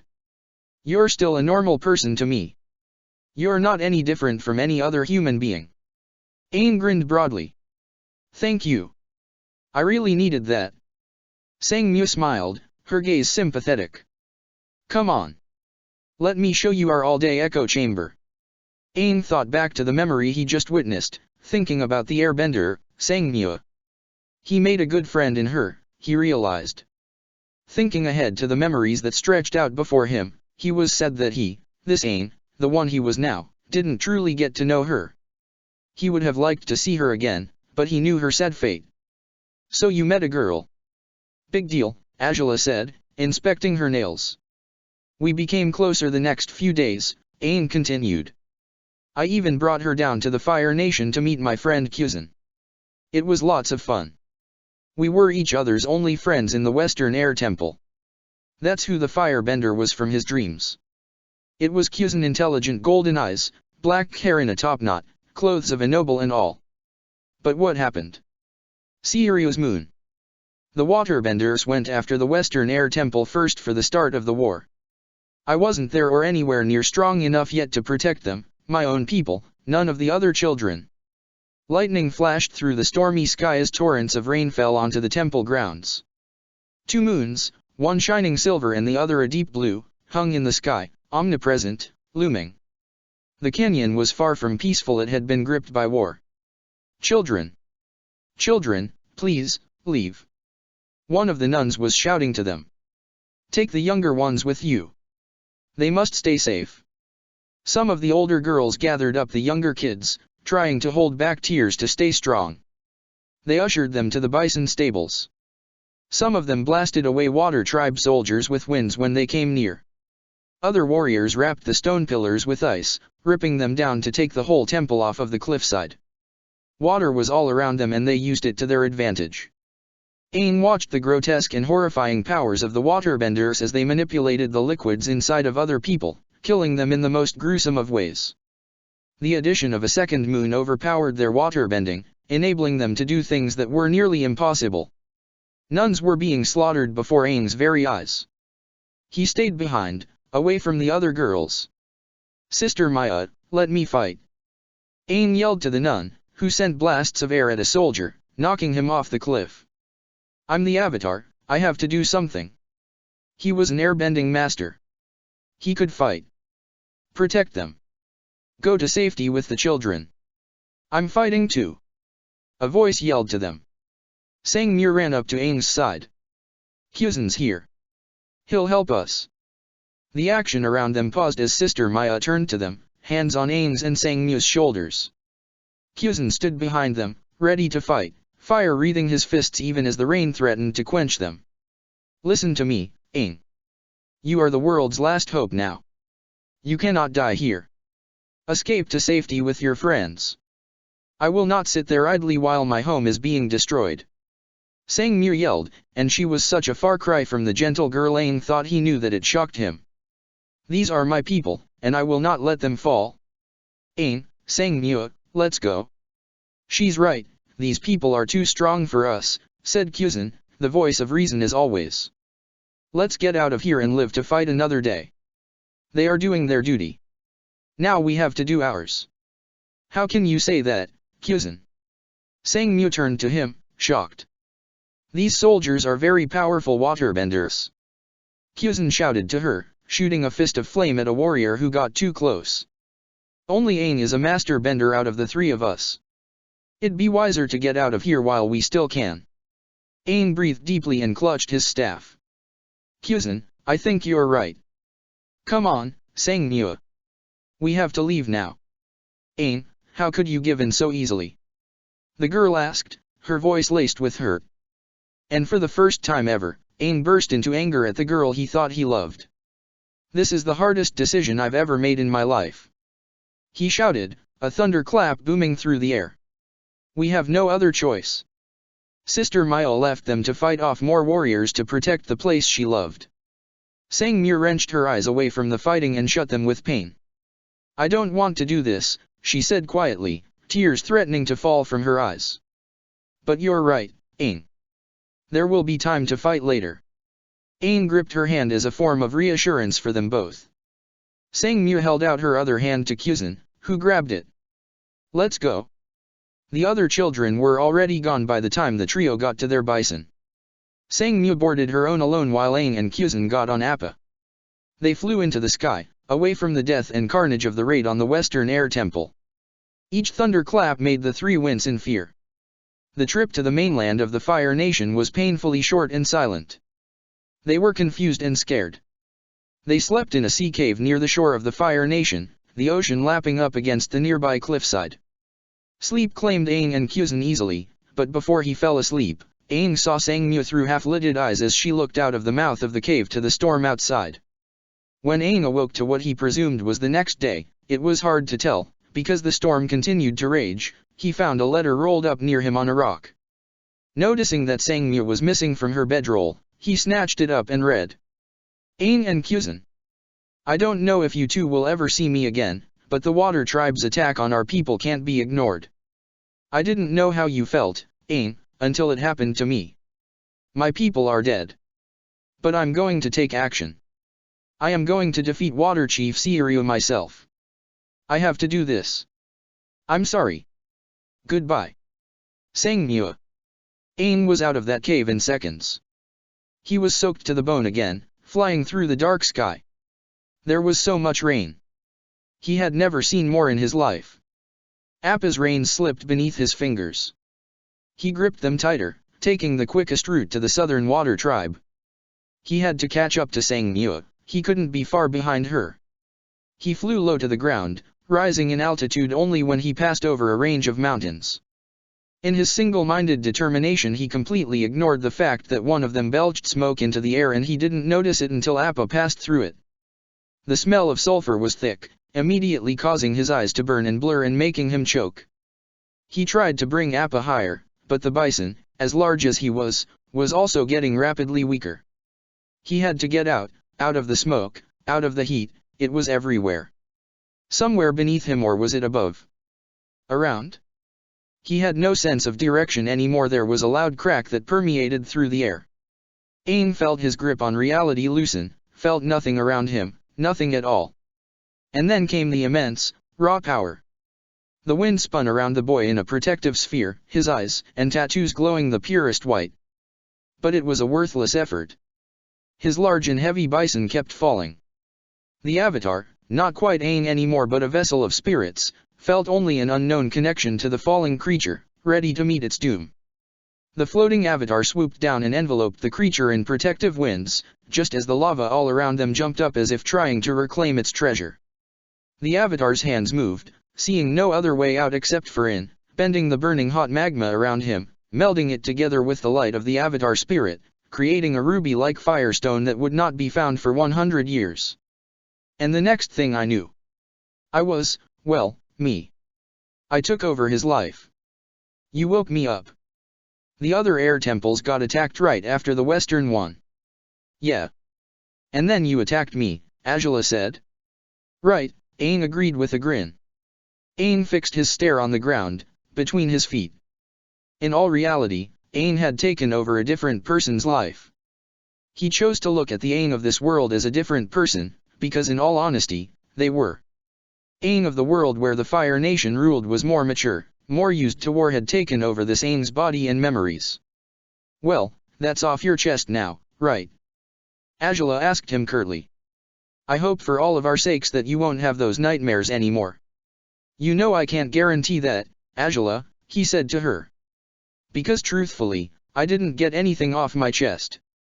The hurt and the pain of losing my friends and family is still there, thanks to a different Azula.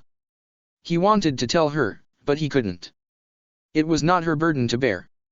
Azula suddenly tensed and clutched her rock seat with both hands. Wait, did you just feel that? Aang lifted his head. No, what was it? The ground is shaking. It's been happening for a while and I thought I only imagined it. Something's happening, she said, her voice not betraying an inch of panic. We need to leave. Okay, I'll go find Zuko, said Aang. As he stood up to grab his staff, all hell broke loose.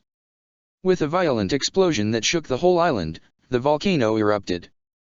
Black, sooty smoke gushed into the air as molten rock exploded from the volcano's rim and seeped down the mountainside. Aang gaped in horror at the natural disaster, but then quickly gathered his wits. He had faced a volcano down before and won. The other time, he was not so lucky, but he had totally different experiences to help him. Azula, get Appa and Sabi and leave the island now. I'm going to find Zuko, Aang ordered, snapping open his glider. Don't tell me what to do. She snapped at him. If you don't listen to me right now, you will die and I won't be able to do anything about it, he said, standing his ground with the sternest voice he could manage. He spun the glider to summon an updraft and flew off. Aang was immediately reminded of the incident at Mount Makapu. However, this time he was not trying to protect a town full of people, he was going to save 2 others and let this natural disaster run its course. He called out loudly for Zuko, but the moment he opened his mouth his throat felt hoarse and burned from the smoke, which seemed to be all around him already. Aang circled around the volcano, searching for the figure of Zuko. He continued to shout despite the pain and the heat. He snapped his glider shut and swung it around himself, clearing some of the smoke away with a blast of wind. In the brief respite, he finally saw Zuko crouched on a rocky precipice on the verge of unconsciousness. The lava crept toward him, but Aang knew the heat must be too much to bear. The airbender swooped down on his friend and blasted more fierce winds at the steadily falling lava, rapidly cooling it into volcanic rock, giving them a little more time. Come on, Zuko. Get on my glider, the younger boy ushered him. Weakly, the pale-faced yet soot-covered older boy complied and climbed on the outstretched wings. As soon as he was set, Aang kicked off of the precipice, seeking cleaner air. I told you so, Zuko croaked. Yeah. Sorry Zuzu, Aang said to him, smiling even though the older boy couldn't see. Hey, don't call me that, said Zuko with a semblance of a grin. She couldn't help but to admire him. He was so strong in the face of danger, so ready to defend his friends and to stand up to them at the same time. He was powerful, there was no doubt about that. Whenever she was around the boy, she couldn't help but feel weaker. He sometimes had that effect on her, so she had to prove that she was strong, too. And then there was that mysterious air enshrouding him. Even though he had just spilled his past to her moments before, there was something he was keeping from her and she knew it. She saw it in his eyes whenever he looked at her. Did she remind him of someone? Someone he had lost? Someone he loved? She quickly realized that she was kidding herself. Aang was too young for true love. Then again, he was unusually mature for his age. Azula sat on Appa's head as the bison hovered in midair, waiting for his master and her brother. She smiled with a semblance of relief as she saw Aang's glider emerge from the black smoke. Sokka stared into the water, watching the wake of his ship as it cut through the sea. He leaned against the balustrade, brooding about the past he had just spilled to his entire crew. It was as if he reopened a painful wound, and not the one on his eye, and it made him think of what could have been. What if he had a loving father, one that respected him as a warrior, a bender, and a man? He heard footsteps approaching behind him and recognized them as his grandmother's. No, those are just foolish hopes and dreams, the sort of thing only she would think of, Sokka thought to himself. You don't have to apologize, Sokka said to the old woman before she could speak, turning his head away from her. I know what I did. You had nothing to do with it. It was all my fault, Sokka, the woman said, her voice full of emotion. I was the reason why you failed, why you were exiled, why you were shamed. I distracted you during your ice dodging, something I regret to this very day. It wasn't your fault, Gran. He couldn't help the high pitch that came out. You don't understand. You will never understand. It was my fault and mine alone. Please, just leave me alone. Very well, Prince Sokka, she said with a quick bow, backing away from him with her eyes closed. Sokka turned to look back in the water, reflecting the silvery light of the moon. His grandmother would never understand that he could never blame her for what happened on that day. He may have been distracted when he saw her on that iceberg, but he was far too happy to see her supporting him to care. She was one of the few people that ever did genuinely care for him. And that was what mattered. Aang and Zuko landed right on Appa as he flew from the volcanic eruption. Zuko immediately started coughing, but he was alive and unhurt. Aang knew he would be fine. Instead, the young Avatar thought about his airbender friend from the memories, Sangmua. He wondered where she went, who she was, why she did it. The air nomads were never people to seek revenge. Did blind rage get in the way of that? Was she long dead now? Probably. All of his people were. Naively, for a short time, he entertained the hope that she could be alive somewhere, but it was impossible. He turned his thoughts to the reason why he couldn't tell Azula the full truth, where he was from, who she truly was, and how he knew her. He watched her curl up in the saddle to sleep after the long day and decided that he couldn't place that burden on her. Instead, as he always did and hated himself for doing, he ran away from the problem. One day, he knew, he would have to tell his friends the truth. And he feared that the day might not be long in coming. Chapter 12, The Blue Spirit. For the 5th time that morning, Aang's body shuddered with coughs and he rubbed at his stinging eyes. Next to him, Zuko was in much the same condition, but he looked considerably paler than normal with a red ring around his eyes from irritation. Both boys performed their chores around camp with sluggish movements, far below the standard Azula expected of them, and when Aang tripped over a knot of buttress roots and fell flat on his face, she had enough. She couldn't even find it in her to laugh at him. Azula just looked at them with an exasperated sigh. What is wrong with you two today? You're both pathetic. Another fit of coughs racked Zuko's body, so Aang spared him from answering, giving him a concerned glance. It's probably all the ash and soot from the volcano yesterday, Aang rasped, trying to help Azula set up camp, but failing miserably in his attempt to get the sleeping rolls out of Appa's saddle. My throat hasn't stopped burning. I can barely see. Maybe if you stopped complaining you'd be able to deal with it, Azula said, rolling her eyes.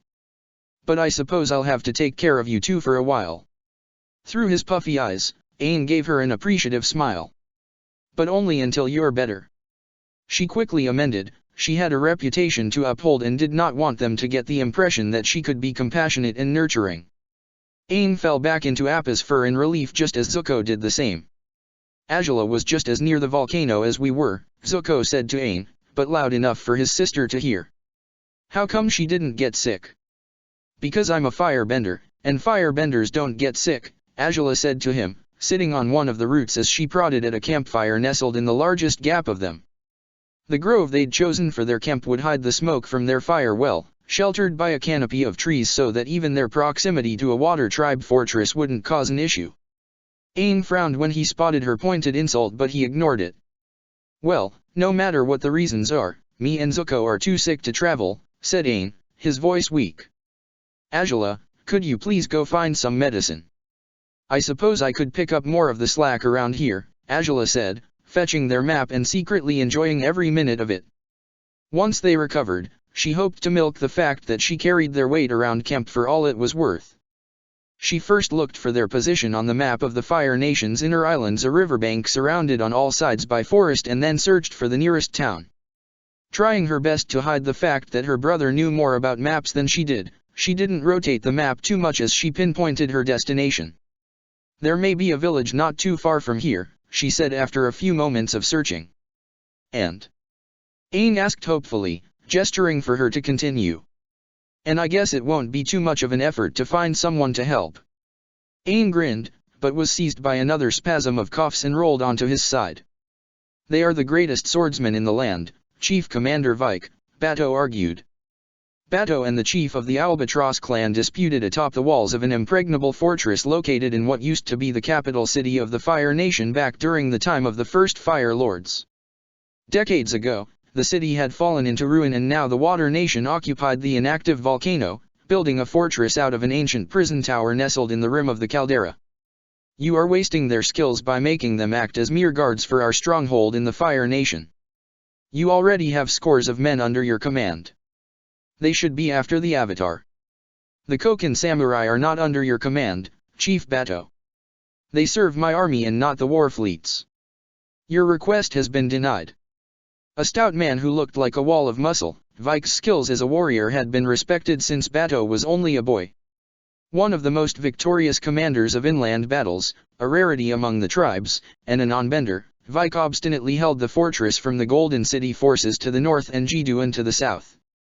Their skills are perfectly suited to assassination and capture, Vike said to have the ability to slice an enemy to bits with seemingly a single swing of their sword, or to disable any part of the body, cut wounds without leaving any blood. Native to a region in the Chui Islands of the South Sea, they hailed from a proud warrior tradition predating the Empire, and had been loyal to it since the beginning. Now, it was said that a certain amount of waterbenders numbered in their ranks, bolstering their power further. The Koken samurai are assigned to me, Captain, so I know their capabilities well, Vike cut across him firmly, pulling his rank to make Bato stand down. He went back to sharpening the teeth of his enormous whalebone club, Vike's signature weapon. Bato turned away, his arms folded, brain churning for another idea. If Vike had been a waterbender, he could just challenge him to Sedna, but that route was closed to him. However, the timely arrival of a messenger falcon interrupted that train of thought, which perched on Vike's arm, and when he read the scroll his scowl deepened.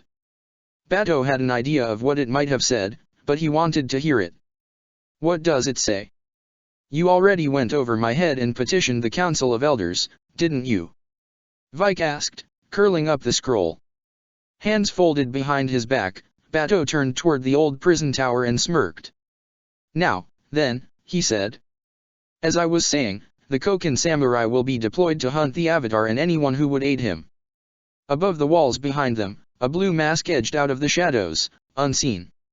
Azula followed the flow of the river near their camp, traveling on foot in a dour mood because the stupid bison refused to let her take the reins and leave his master behind.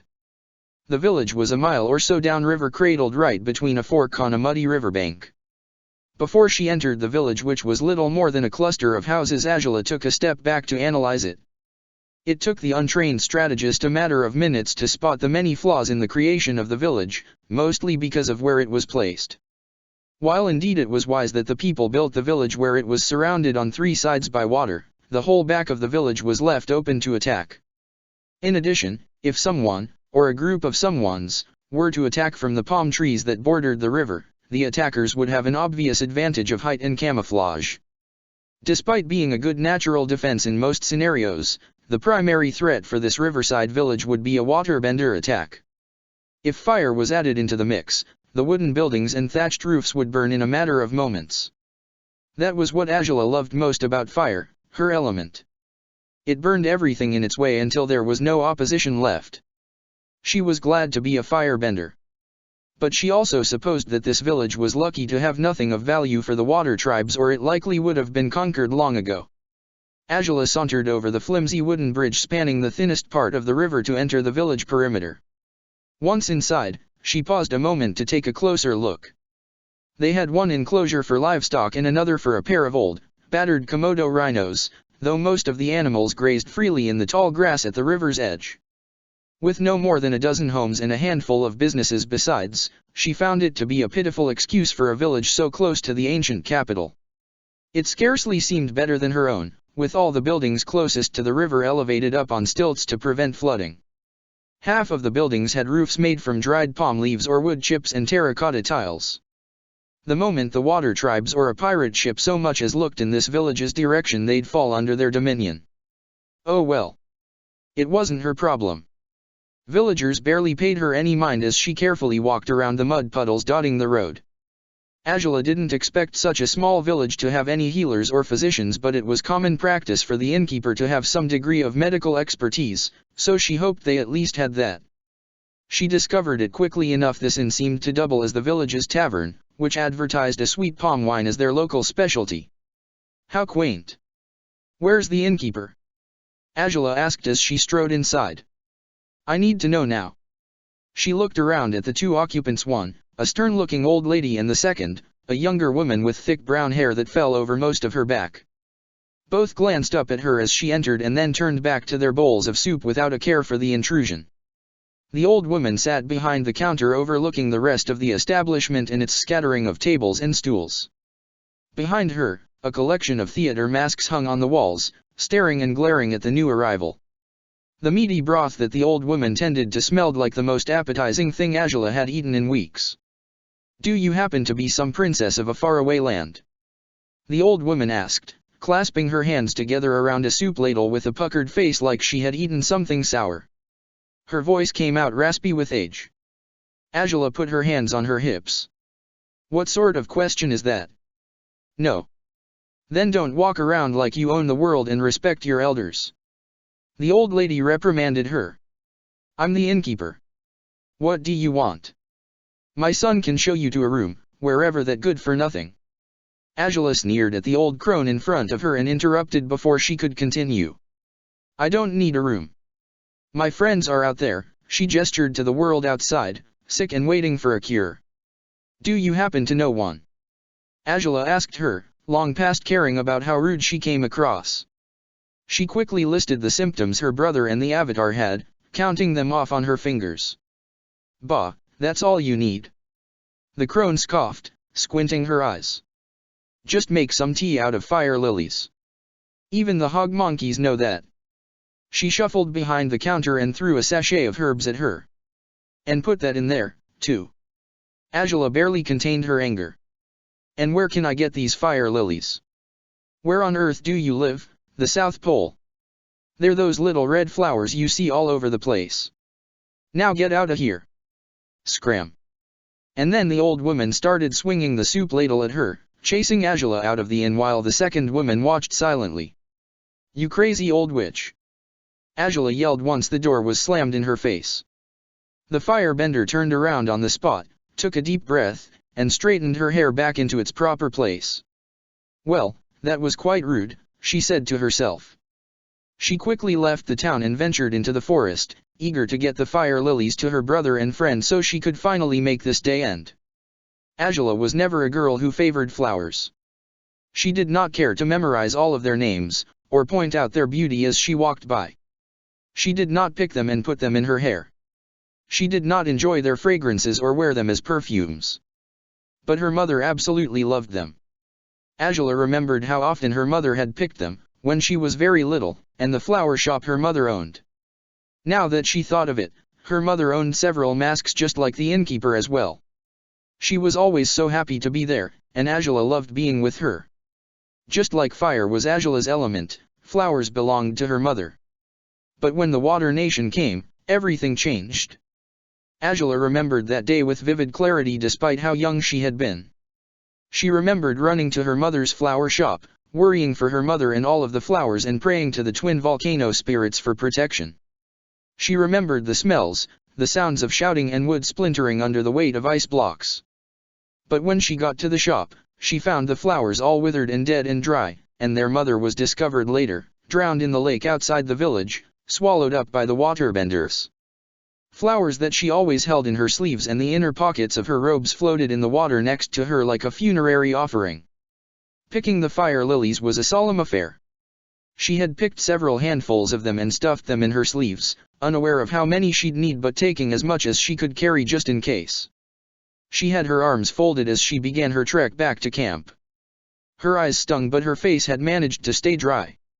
She didn't like to think of her mother. It made her feel weak, like if she'd been a better firebender her mother could have been saved. The ferns of a nearby palm tree rustled in a peculiar way that startled Angela from her memories and gave her the feeling that she wasn't alone. If someone was foolish enough to watch her or spy on her she would make them regret it. Tucking her arms in, she took a deep breath and focused her energy, spreading them wide and releasing an arc of flame that licked at the tree line. The fire dissipated before it burned the trees, but the flames gave her enough light to see the glint of a blade just as it came swinging at her. Angela threw herself to the ground, throwing her hands above her head as a form of protection. Whether it was instinct or pure luck she didn't know, but she managed to avoid that first attack and turn her duck into a roll, and she gracefully landed on her feet. She faced her opponent.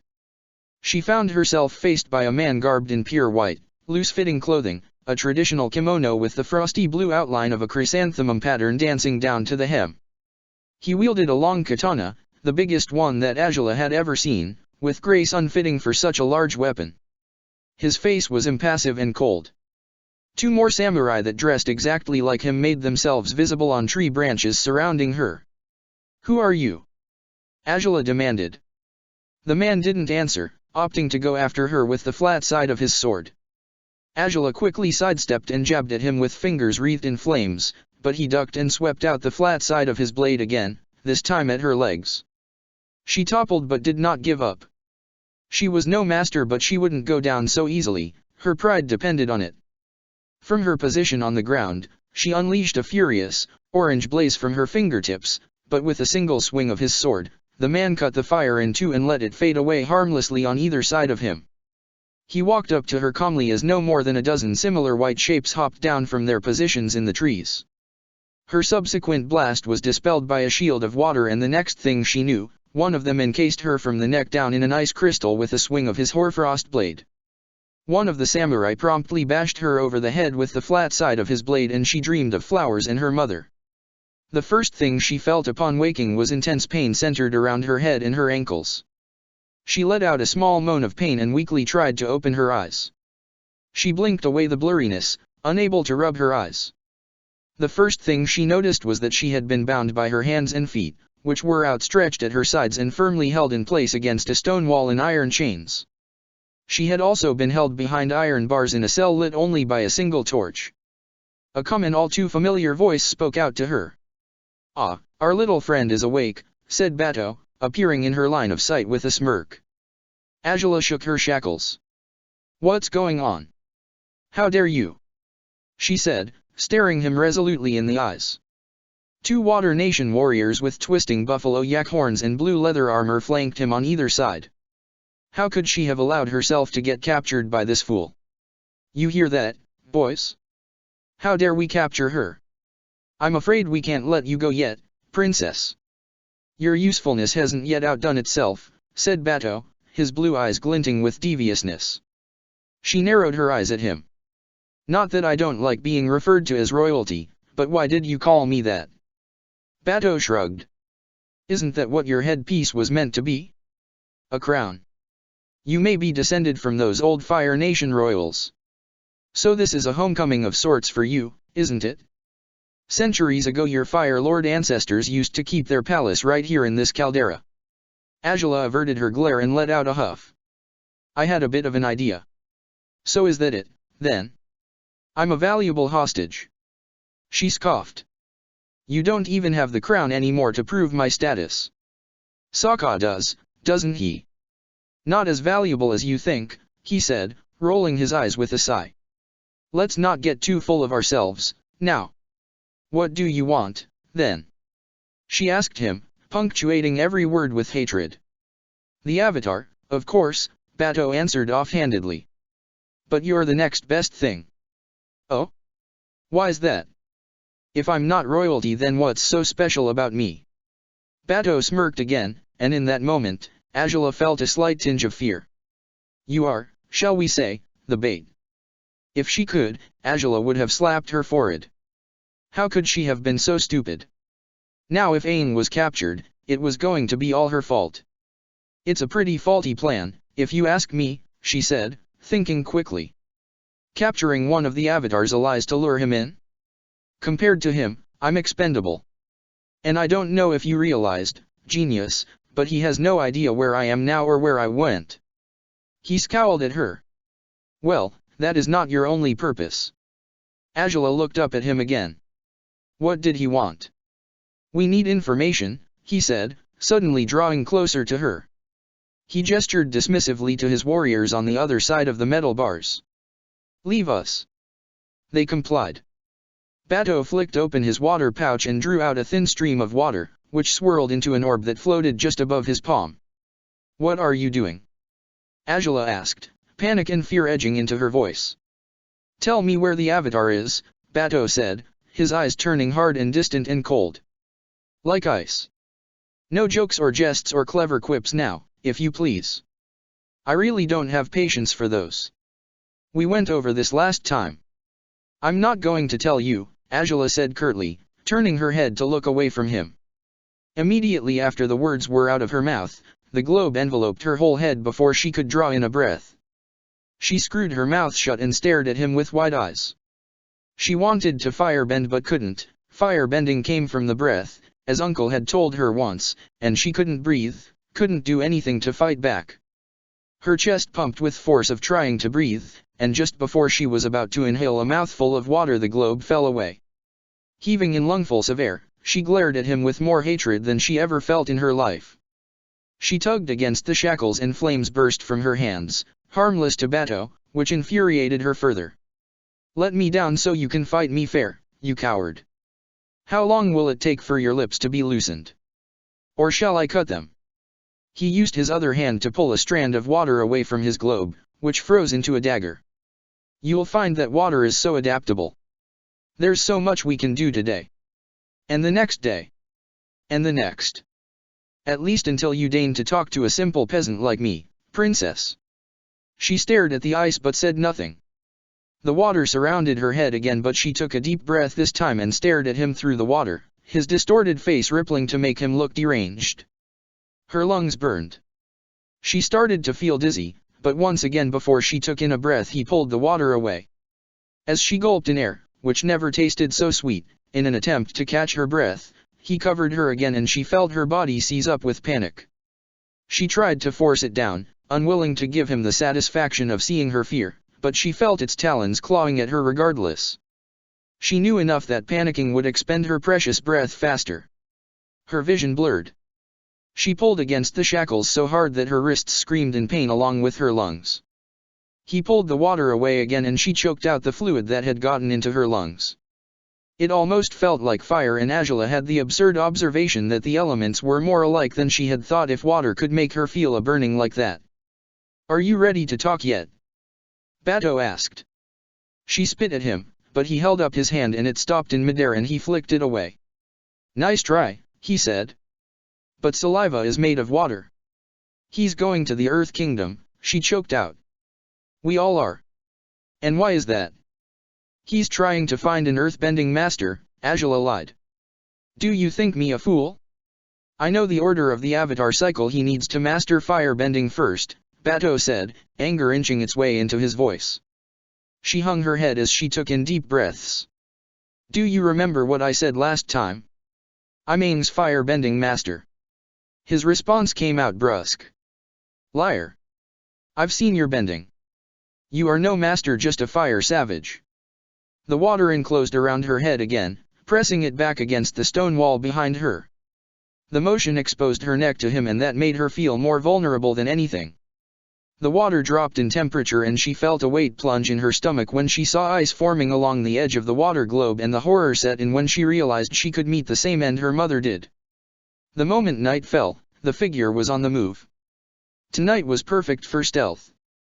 The silvery moon dipped low enough to just barely peek over the lip of the caldera. A thick veil of mist rolled in the moment before the figure's arrival. Barely stopping to regard the walls that had been topped with whale walrus tusks and seal bones to resemble spikes, the figure darted to the edge of the torchlight and climbed up the caldera's wall using the uneven foot and handholds naturally part of the stone. They easily slipped around the warrior guards, their movements lithe and footsteps silent as they entered the complex and made their way to the tower at the back of it. With its multiple tiers and ramps coiling around to the top, the old prison tower converted into a fortress had been remarkably simple to infiltrate so far. Escaping from it would be the more difficult part. Once inside the complex, the figure kept to the shadows and crept along the grounds, coming to the main tower as it rested against the walls. Instead of going in through the single entrance on the ground level, the infiltrator crept to the side of the tower and ascended by climbing on the caldera wall, jumping off, and climbing more, clinging to it like a crab spider. In the subsequent movement, they flipped onto the next level and flattened against the side of the building, waiting for a moment to see if they were seen. Nothing happened, so they continued onto the balcony that rested on the third floor, made for whatever military official that chose to stay overnight in the facility. The masked figure knew that Chief Bato was currently staying in the fortress, so they made sure to check if he was in the room before they opened the shuttered window and slid inside. Despite its reputation as a historically impregnable fortress even under the reign of the Fire Lords, they found it pathetically easy to infiltrate. Perhaps it was the new management, the chief who commanded the fortress before Bato never had any breakouts, to their knowledge. After leaving Bato's chamber, the masked figure dashed down the maze of hallways, but they knew well enough where the prisoner would be. They threw all caution to the wind as they turned a corner, coming face to face with two Water Nation warriors. They unsheathed a wakizashi, a thin blade longer than a knife but smaller than a sword, and cut them down before they could react.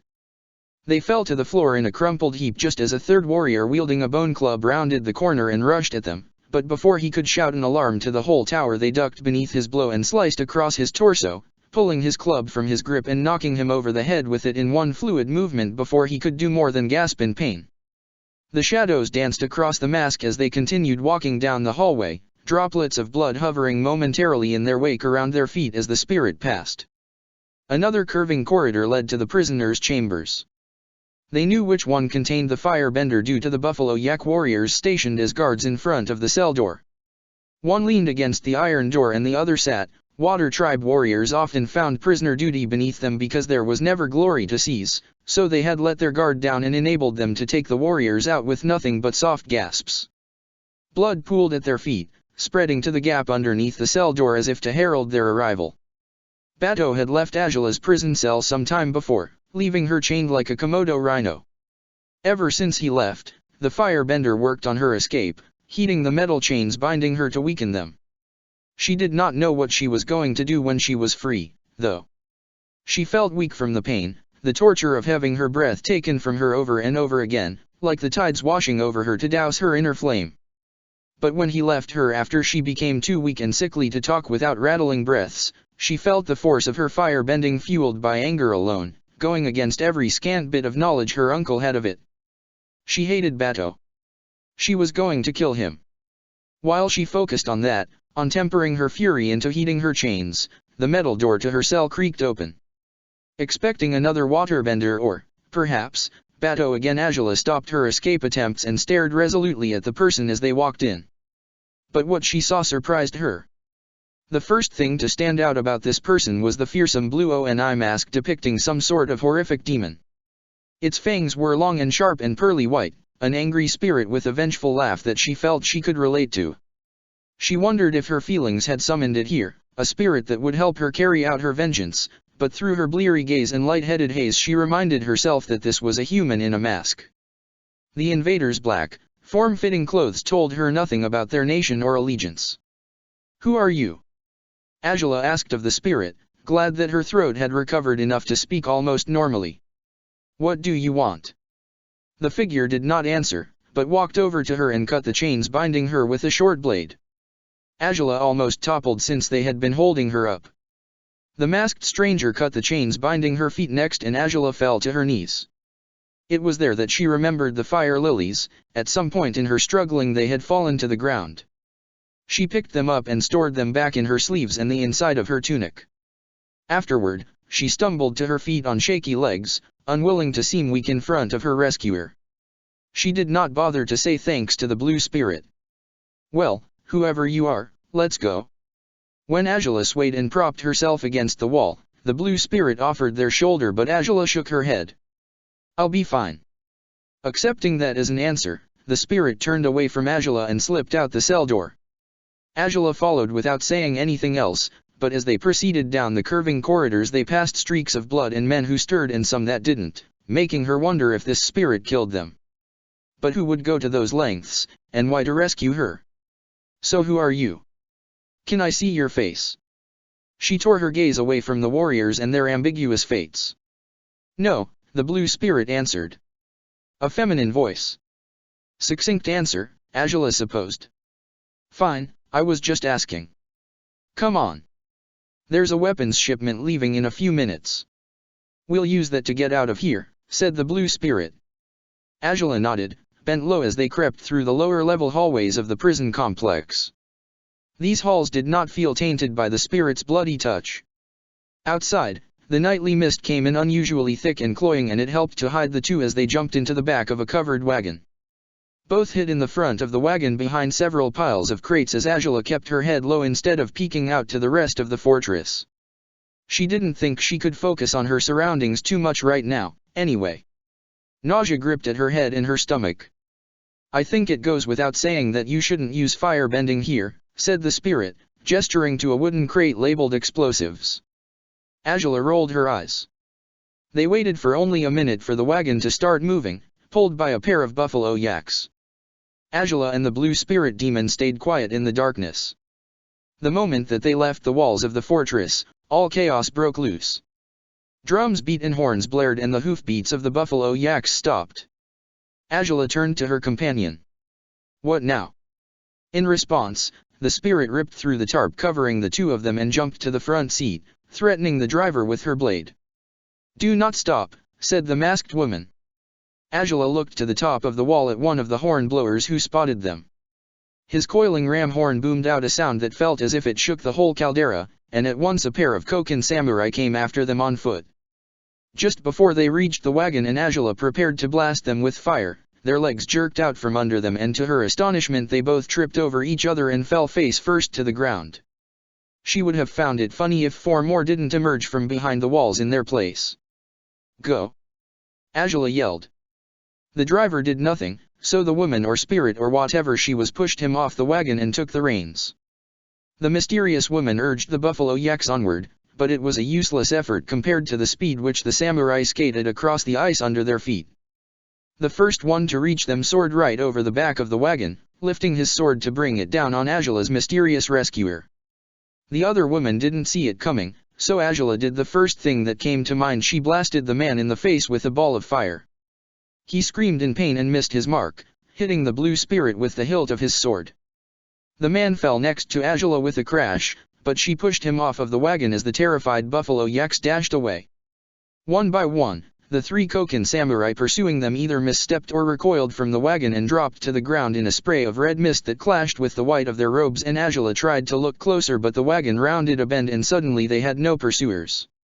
She felt chills up and down her whole body and turned to the blue spirit with a question on her lips, but the samurai's blow had knocked the masked woman unconscious.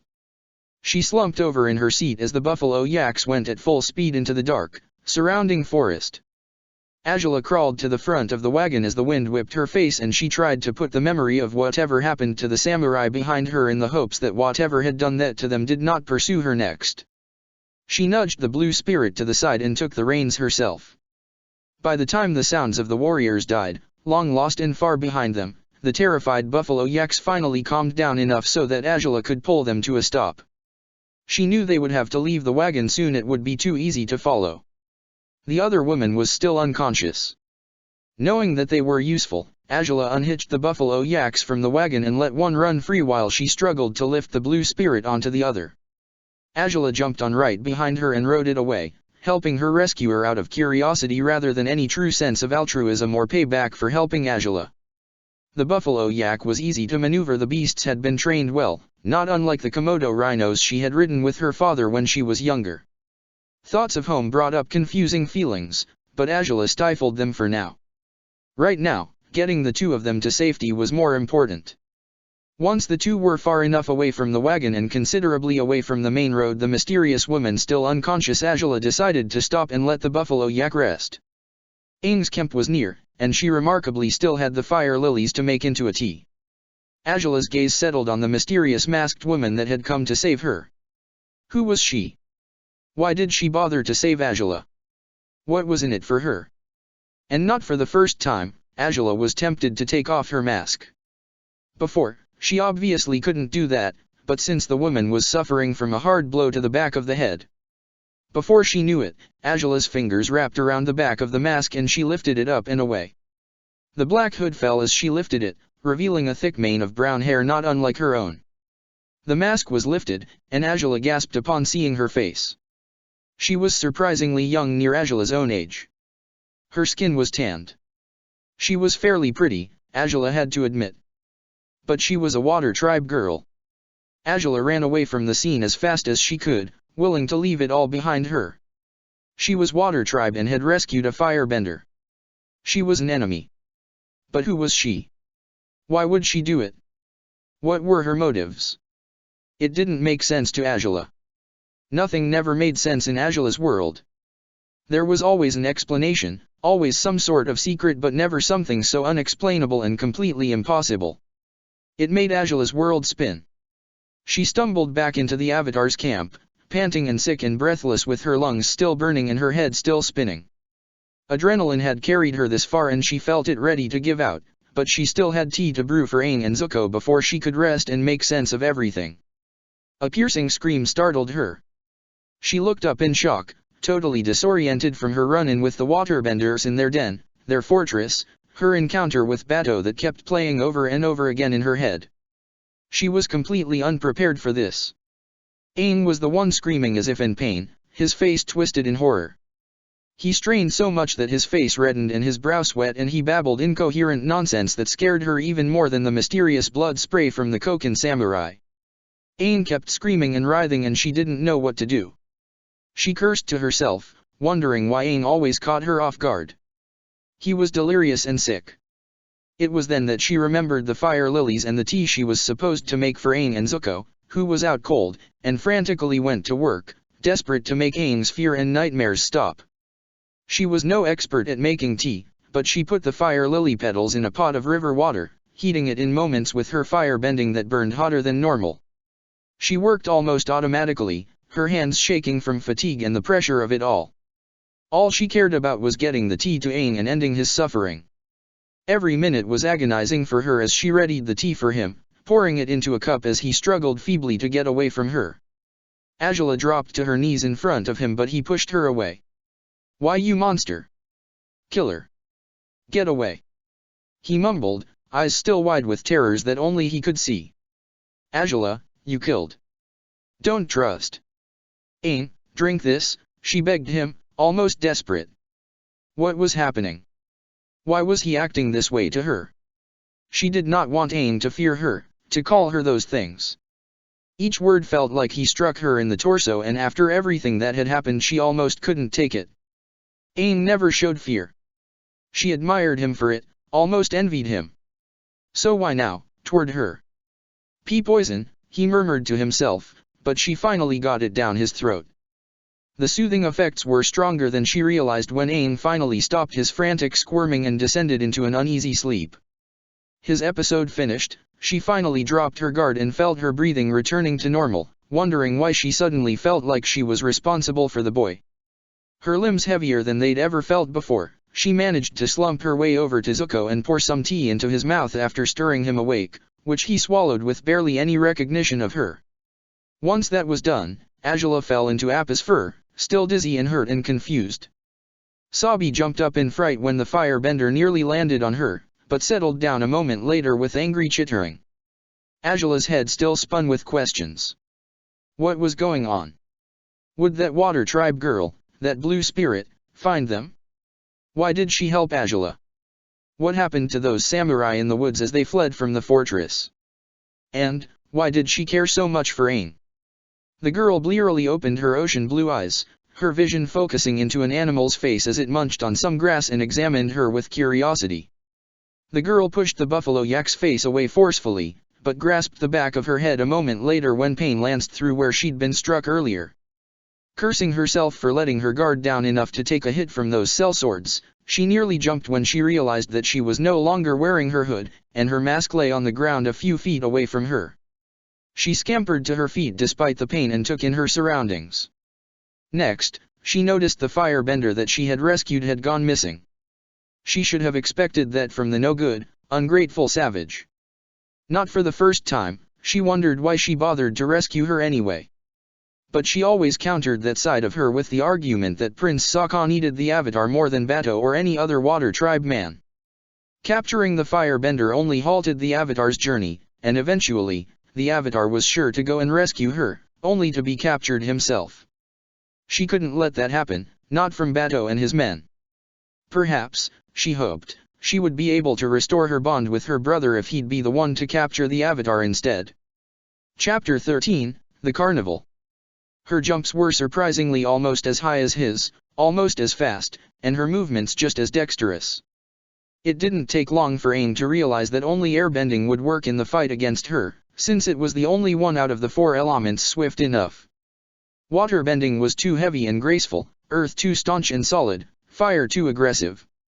Besides, his opponent spent lots of time around a very skilled firebender. She was bound to know how to get past that element. Aang dropped his staff to the ground, staring at his enemy with a fierce gaze. Gone was the light-hearted, innocent Aang. In his place was a 13-year-old who had seen too much war and violence and pain. Even the staff was too cumbersome for this fight. His hands offered faster, but weaker airbending. She attacked first, running at him from the side, jumping against a tree and kicking off it, flying at him with her fists. He ducked under the attack and swiped at her with air, but she cartwheeled out of the way. She was under him again in moments, crouching low and trying to strike him with her fingers. He had just enough time to gather his hands together and blow her back with a blast of wind in a counter-attack. She recovered in the air and backflipped, landing on her feet. She stood straight and stared at him with her head tilted, like a quizzical child. Well, Aang thought, she certainly had the nature of one. What's wrong? Ty Lee asked, her head tilted to the side. I noticed that you've been acting different. Aang didn't answer. She should have known. Was it so easy for her to just ignore everything that had happened? All the horrors her side had inflicted on the world? Or did she just pretend in order to cope?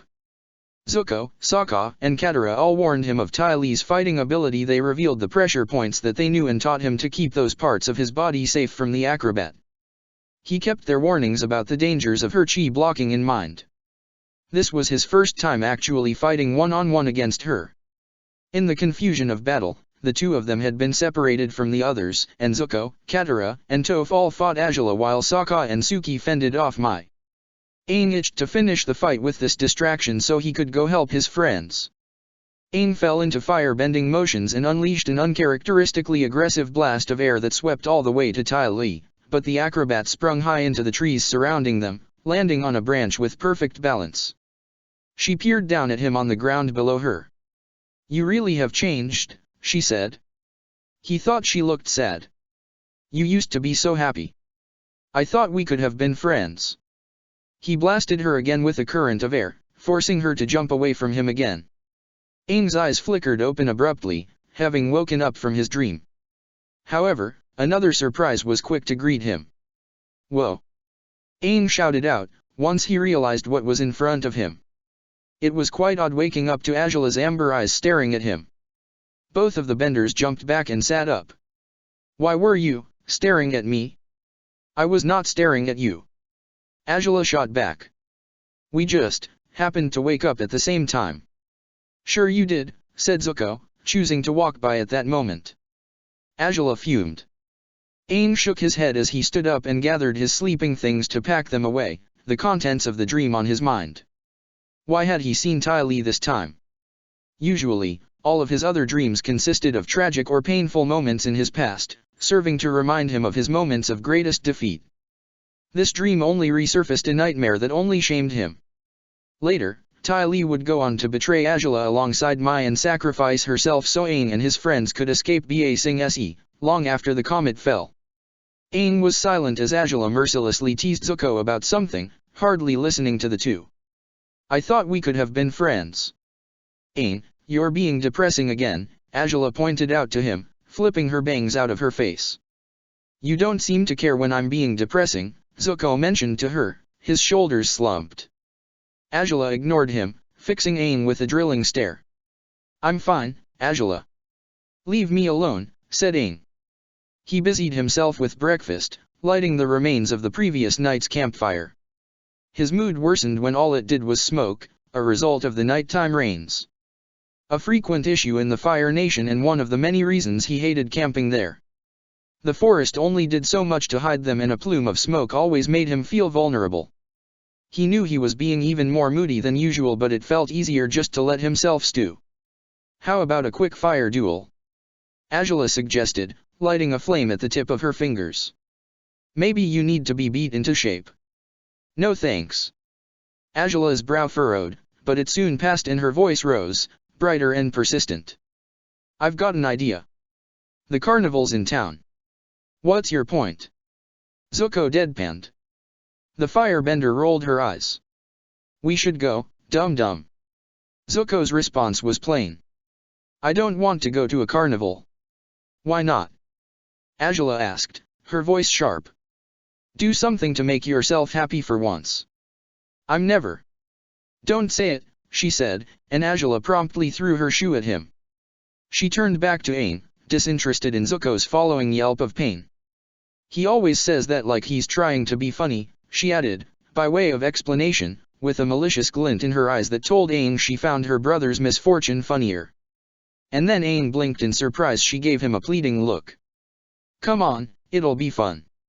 Why do you want to go so badly? Aang asked. Don't ask me. It's something to do. Azula was clearly avoiding the answer, folding her arms and looking away from him. Aang frowned as he tried to figure out her motives. He'd never seen her so pushy about something like this. All right. Fine, he finally conceded. Let's go to the carnival. Zuko sighed. Why did you have to give in to her? Look, Prince Sokka. The carnival is in town. Kun Na said with a wide grin, holding the flyer in her grandson's face. It was a gaudy thing in too many clashing colors, meant to distract and offer surface-level intrigue. Only children would be interested in something like that. Sokka waved it away, looking over his maps with a bored yawn. I'm not going to a carnival. Why not? Kun Na persisted. Is the Avatar on your mind again? Do I really have to answer that? Said Sokka, leaning against his propped fist. Bato already caught the Avatar once. Just 2 days ago, I came very close to losing the Avatar forever. He has many more resources than I do. Kun Na paused for a moment, and, ignoring him, held up the flyer again. But it'll be fun. They might have ocean kumquats there. And cute girls in tights. He perked up. That grabbed Sokka's interest. I guess we'll go. But only because it isn't out of the way. We won't stay for any longer than an hour, no, 10 minutes. Angela was the only one out of the three of them that was full of energy and ready for all the things that the carnival had to offer. Aang couldn't help but wonder what it was about the carnival that had enticed her so, especially since she had looked as glum as Aang did while they recovered from their fevers earlier in the week. She'd never told him how she learned of and procured the medicine to make him and Zuko better. At the time, Aang just assumed that she hated playing the caretaker and didn't question it. Perhaps this was just her way to let out some steam. He could never imagine Fire Lord Azula ever wanting to go to a carnival unless her prey had hidden there or something. Bright colors and big-top circus tents attacked them as they walked among the happy occupants of the carnival. Men and women in loud makeup walked along the dirt road, smiling and juggling various trinkets to the delight of the children following them. Aang's face changed from miserable to thoughtful, and maybe even a little sad. It felt like so long since he'd seen something like this, so many carefree people just walking through the stalls and sights. Back in his world, he and his friends decided to forsake fun for working and training. At that time, after the comet was gone and many of their friends were dead, there was no time for fun and games. Heads up, there are 2 Water Nation soldiers here, Zuko whispered to the Aang as Azula wandered among the game stalls. And I think I saw some pirates wandering around earlier. Azula turned back to the 2 of them, her face twisting into a scowl.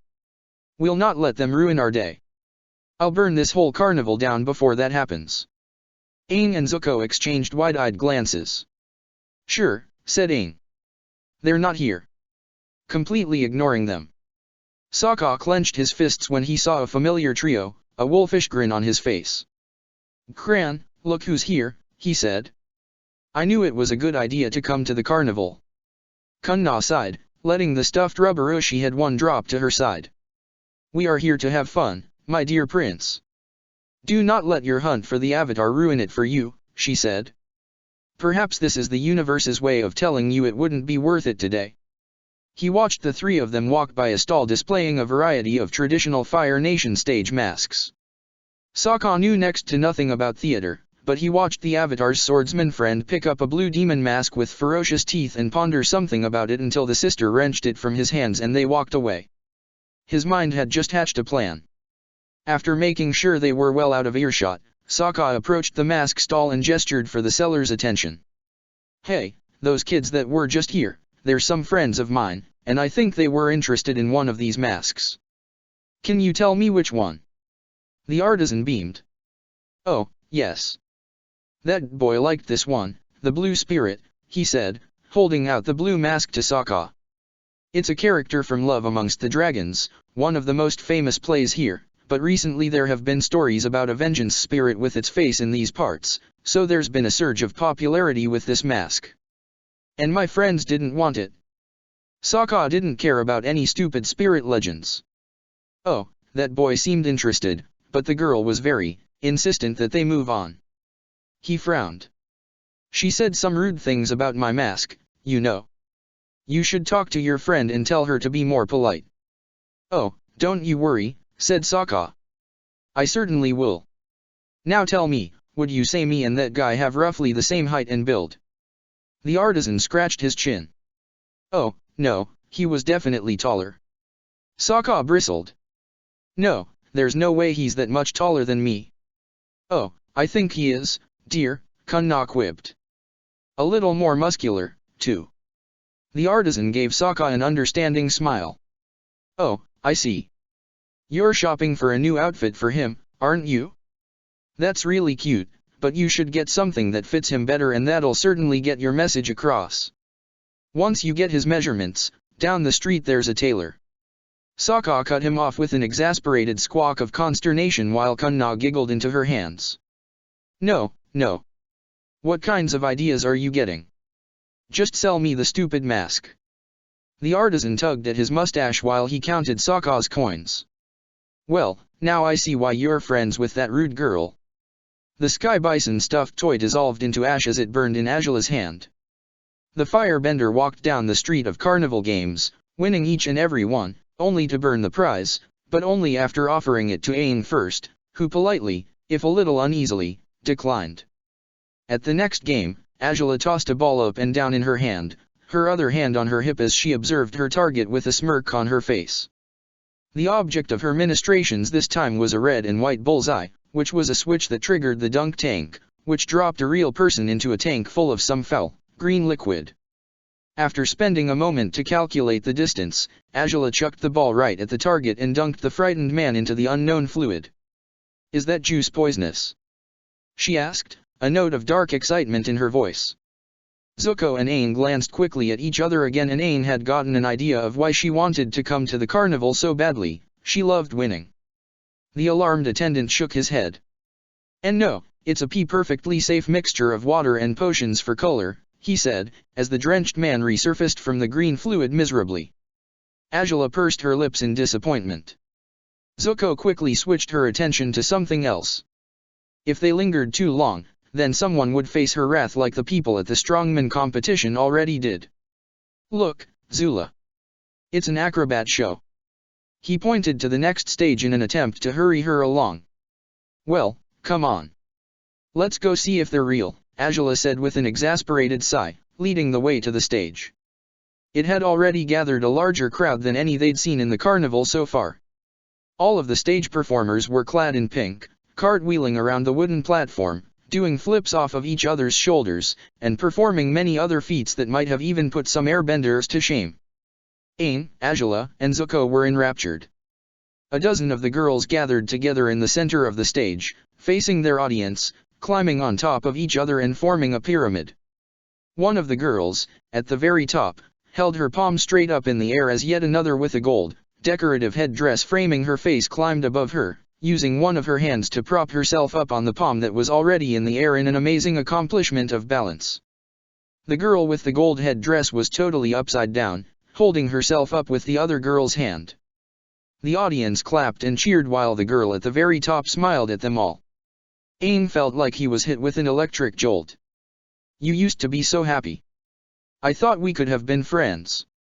The girl with the golden headdress Ty Lee seemed to stare directly at Aang, Zuko, and finally Angela. From the tip of the pyramid, she pushed herself off of the other acrobats and front flipped in the air, landing deftly on her feet, only to get more cheers. He had never seen Ty Lee so happy. But, had he ever really noticed her before, other than when she attacked him or his friends? Aang wasn't sure, but he was positive that he should be happy for her. She was free of an evil Angela's influence and from being in the middle of an all-consuming war. However, he chuckled to himself upon realizing that she was really part of a circus. "Wait till I tell Katara that she really is a circus freak." And then, just as quickly as they came, his happy thoughts left again. Aang did not want to speak with Ty Lee. She had died on his behalf aiding in their escape from Angela, and he owed her enough not to get her involved in the war again. The crowd dispersed, and the three went on their way.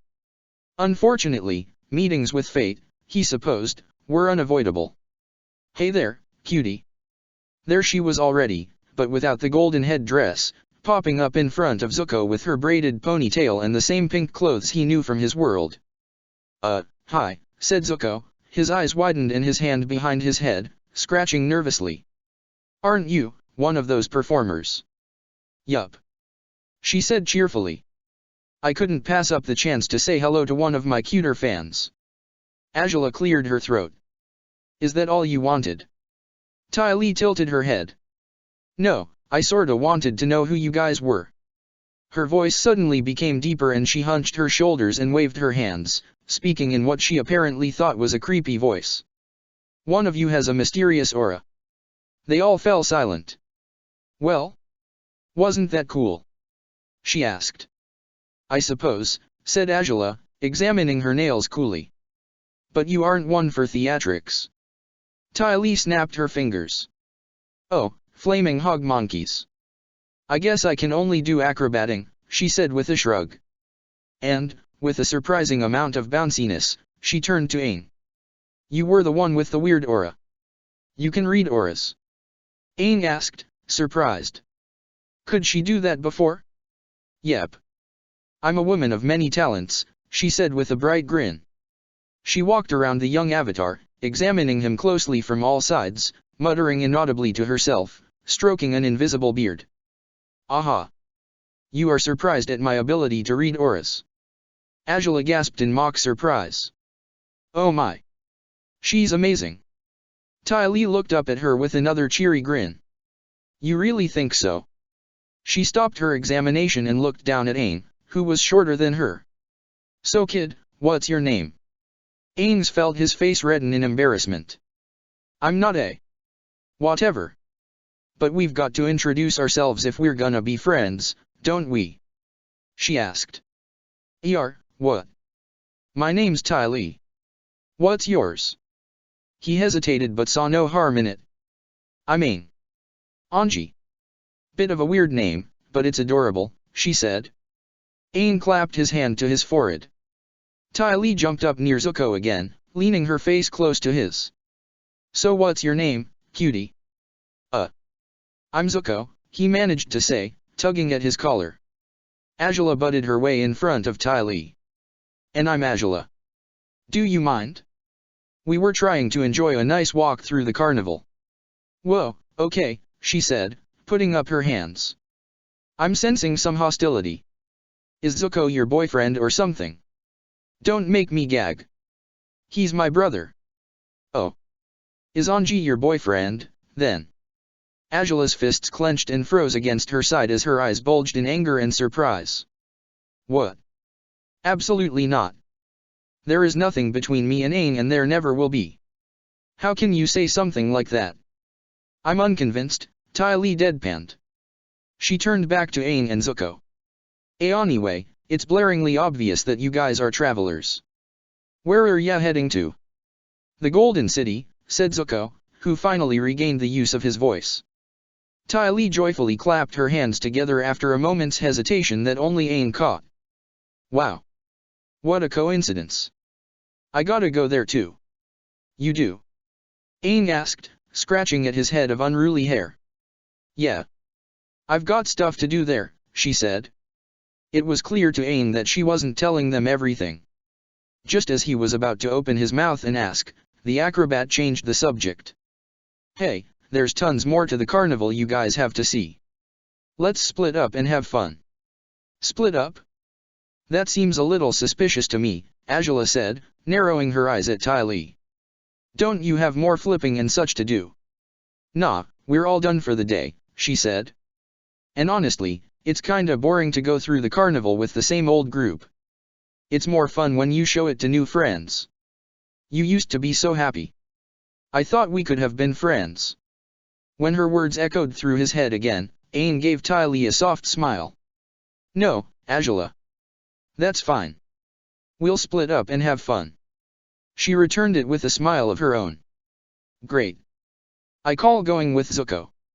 She exclaimed, latching onto the older boy, whose cheeks reddened. I guess that leaves me and you, Aang said to Azula. Well, fine, she said, folding her arms and looking away from him again. If we must. Ty Lee attached herself to Zuko's arm the whole time as they walked, but he quickly found that she wasn't so bad to be with as he previously thought upon his first impression of her. She was so happy, so innocent, so untouched by the harshness of the war. Almost childishly, she pointed out everything she saw, every game she wanted to play, everyone she recognized from the circus. She was a nice change from his teasing sister and the broody but thoughtful Aang. And himself, he supposed. So why are you guys going to the Golden City? Ty Lee eventually asked him, once they slowed down to a more relaxed pace. She still held onto his arm. He found her presence comfortable, after a while. Aang and Azula need to master firebending, he replied. We've heard there are many great masters there. That is our only reason. Oh, I've heard that, too. And after that? What makes you think we're going somewhere else? He asked, raising an eyebrow. I can tell you guys live like true travelers, she said. I may not look like it, but I'm highly perceptive. Zuko smiled. Maybe the Earth Kingdom, after the Golden City, he said, answering her previous question. Aang did need to master earthbending after fire. And then, he realized, he would probably be along for the full ride. Why? Well. Aang's the Avatar, Zuko responded with a shrug of the shoulders. He saw no harm in telling her, she didn't seem to have a disingenuous bone in her body. Oh, I thought so. His aura seemed pretty powerful, she commented, defying the gravity of the statement as much as she did with her stunts. She didn't seem shocked in the least. The more of her eccentricities Zuko witnessed, the more he started to find it actually endearing. It wasn't often that someone looked past Azula's talents or Aang's avatar status to take much notice of him. Not that he minded most of the time, but it was still nice. "Too bad, the Avatar's journey is ending here," said a voice from unnervingly close behind them, almost in their ears. Before either of them could react, rough hands pinned their arms in place, twisting so that it hurt to move. Neither Zuko nor Ty Lee struggled as their attackers pressed bone blades to their throats, and Zuko wanted to curse his inattentiveness. The apathetic crowd around them kept moving, unwilling to cause trouble with the water tribes. Prince Sokka stepped out from the crowd wearing a triumphant grin. "I'll be taking this," he said, ripping Zuko's sheathed broadswords from his back. Zuko scowled at him, his words coming out as slow and dangerous as he could manage. "Give me my swords back." But Sokka didn't seem threatened in the least. "Nope, sorry. I kinda need these." Aang stood silently under Azula's calculating gaze as she tapped her chin. "I've figured out how to tame that mess of hair on your head," she said. "You did?" he asked. He hadn't bothered to cut his hair since emerging from the volcano. He liked the anonymity it gave him, a habit from 3 years of living in hiding. The practicality of it far outweighed his desire to adhere to air nomad customs. But, he had to admit, it had become unruly. "Yes, but we don't need to cut it. You just need something." "Like what?" Aang asked. She tossed a couple of copper pieces onto the stall counter next to them, swiping a headband from the display. The old shopkeeper happily pocketed the money. "A headband?" "Correct," said Azula, circling around him again to tie it at the back of his head. The headband was made of soft silk, displaying a stylized White Lotus figure in the front, the familiar Pai Sho piece. The headband was brown in color, with a dull yellow around the White Lotus symbol. Azula turned to the shopkeeper. "Do you have a mirror?" The shopkeeper produced a hand mirror from the sleeve of his robes, holding it out to her. Azula took it and handed it to Aang, who looked at himself. His grey eyes stuck out to him first, clouded by war and violence, cold and unfeeling. The innocence that he displayed what felt like years ago was all gone. He tried smiling, but it didn't reach his eyes. It occurred to him that he had not seen his reflection this clearly in a long time. "You used to be so happy." "Here, take it," Aang said, almost forcing the mirror back onto the shopkeeper. He turned and hurried away. Azula followed him, something like concern in her features. "What happened? You don't like it?" "No, I do. It's fine." "I'm fine," he assured her. Azula did not seem convinced. Luckily, they were interrupted from further conversation by the arrival of a blue-masked figure. Aang's eyes widened upon seeing the horribly familiar face, the blue mask, the ferocious white teeth. It had been so long since he'd seen it. Back in his world, Zuko was underneath that mask, he had rescued him. And then, just as quickly, he remembered that it was Zuko under that mask. "Hey, Zuko," Aang said to him. He wondered when Zuko found the time to dress in black, but Zuko's broadswords were unmistakably there, right on his back. He wondered if Ty Lee had something to do with the new outfit, perhaps she had wrangled him into performing in a stage play. "Where'd Ty Lee go?" The blue spirit shrugged. "Zuzu, you look ridiculous," Azula informed him, after a brief moment of hesitation that perplexed Aang. "Now that we lost that girl, can we leave?" Okay, Aang said. There was really no reason for them to stay anymore. Aang wasn't in the mood for the carnival anyway. "We'll probably run into Ty Lee again at the Golden City, if she's really headed there." "Okay, let's go," said Azula. "Zuko, take off the stupid mask." Zuko shook his head and continued walking. "Why is he being so stupidly quiet?" Azula asked Aang, who shrugged. "I bet it's because vapid people like Ty Lee fall all over themselves for the detached, aloof types. She got to his head, I suppose." Zuko led them to the outskirts of the carnival, where the din of the crowds lessened to make way for the singing cicadas at sunset. Soon, there was no one in sight, until Zuko turned a corner where they came to a circle of tents all close together, a dead end. The circle was filled with Water Nation soldiers, and in the middle, Zuko and Ty Lee. Aang looked to the blue spirit, alarmed, as he took off his mask, revealing Sokka's scarred, victoriously smirking face. He let out a barking laugh. What does the big hero say to his enemy in that play about loving dragons or whatever? I've finally got you, brigand. You can't run away now, Avatar. I've got your friends this time. Aang and Azula fell into bending stances as more soldiers sealed off their exit. Sokka reached into his pocket, pulling out Azula's golden headpiece and tossing it up and down in his hand tauntingly.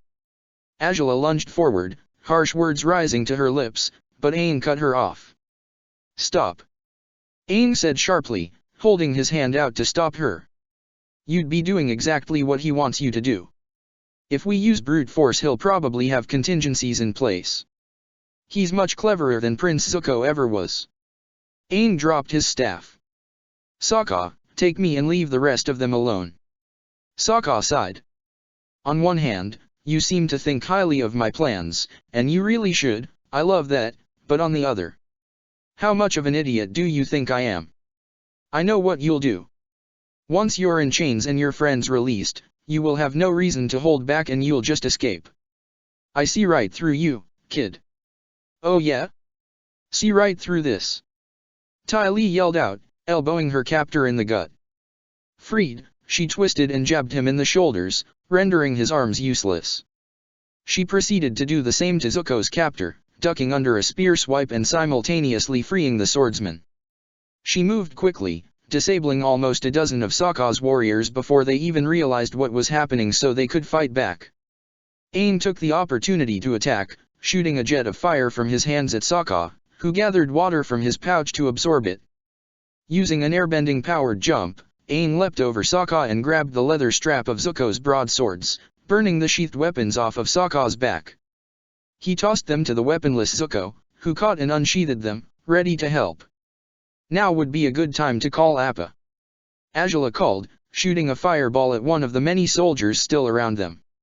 Aang was busy in combat with Sokka, dodging his slicing water attacks and countering with wind and fire. Sokka stayed light on his feet, dodging and hurling his boomerang, but Aang knew better and disrupted its return with shifting winds. That turned out to be a distraction and he barely dodged out of the way of Sokka's close combat swings of machete and club in tandem. Who's your new friend, Avatar? Sokka asked, cutting air with his machete. Picking up girls at the circus now? I thought you were a monk. Aang flipped to the side and swung his staff, but Sokka bent low to the ground and braced himself. Prince Zuko never engaged in banter like this when he pursued Aang. You've got the wrong idea, Sokka. Well, either way, that skill she's got is annoying. You really know how to pick 'em, huh? Whatever foils your plans works for me, Aang responded, flipping his staff so that he kicked up an updraft under Sokka. You almost got me this time, though. Aang, are you trying to encourage him? Azula stepped back with each blast of fire from her fists, backing closer and closer to Zuko and Ty Lee. The acrobat still weaved among their enemies, dropping several to the ground. Aang couldn't help but grin as he disengaged from combat with Sokka and backed up to them. It was nice to have her unique skills on his side for once. Once clear of Sokka's attacks, he managed to blow on the bison whistle. Aang spun his staff in circles to deflect a stream of water Sokka sent his way, then spun to gather up more wind and throw it at Sokka. The miniature tornado blasted the prince backward with a yelp, tossing him and a handful of his men into one of the tents and making it collapse. There's our opening, said Zuko, crossing his swords in front of him to block a blow from a water tribe spear. The soldier he fought collapsed to the ground, revealing Ty Lee behind him with her fingers outstretched. The rest of Sokka's soldiers filled in the opening Aang had made, closing in on the group with their weapons and water. Azula, Zuko, and Ty Lee backed into each other, outnumbered and tiring. Get them! Sokka shouted from the ground, pushing his warriors aside and struggling to stand. Just as the warriors were about to strike, everyone heard a loud rumbling and Appa appeared, hovering just above the ground. Azula was the first to jump and grab the bison's horns, pulling herself onto his head. Ty Lee was next, springing right up into the saddle, turning back to pull Zuko with her. Aang stayed on the ground, swinging his staff to keep as many soldiers away as possible, especially when the arrows started to fly. When there was enough space around Appa, he jumped. Only to be yanked down to earth by Sokka, who grabbed his ankle and hurled him to the ground, ready to bring his club crashing down on the Avatar. Aang quickly punched his fists together, creating a barrier of air that swept out all around him, throwing Sokka airborne yet again. Aang stood and unfurled his glider, but before he flew away he stared down at Sokka with more conflicted feelings before Azula's shouts urged him to move. A moment later, Aang landed back on Appa's saddle as the bison was flying from the carnival. Ty Lee and Zuko sat in the saddle while Azula had control of the reins. "Wow, that was so cool," Ty Lee said, clapping her hands together. "Those Water Tribe guys are so mean, but we showed them." Aang grinned and scratched his head. "So, Ty Lee, since you're going to the Golden City too, why not come with us?" "That's very nice of you. I'd love to," she said happily, clasping her hands together in excitement. "I hope I won't be a burden." "Are you kidding?" Zuko said, shocked. "That was amazing." "What was that?" "Chi blocking," Ty Lee informed him, miming the action. "I can strike the pressure points and stop people from moving or bending." Aang noticed that she used a lot of hand motions to talk. "So you can block Chi and read auras?" Aang asked. "Yup. Hey, that reminds me. Want me to finish your aura reading?" she asked him. "This should be interesting," Azula commented from the saddle. Aang shrugged. "Sure." "Okay," said Ty Lee, sitting in front of him and crossing her legs. "Well, you're a very angry individual." "Oh. Thanks." He wondered how much she would be able to reveal. "But I also see determination. And sadness.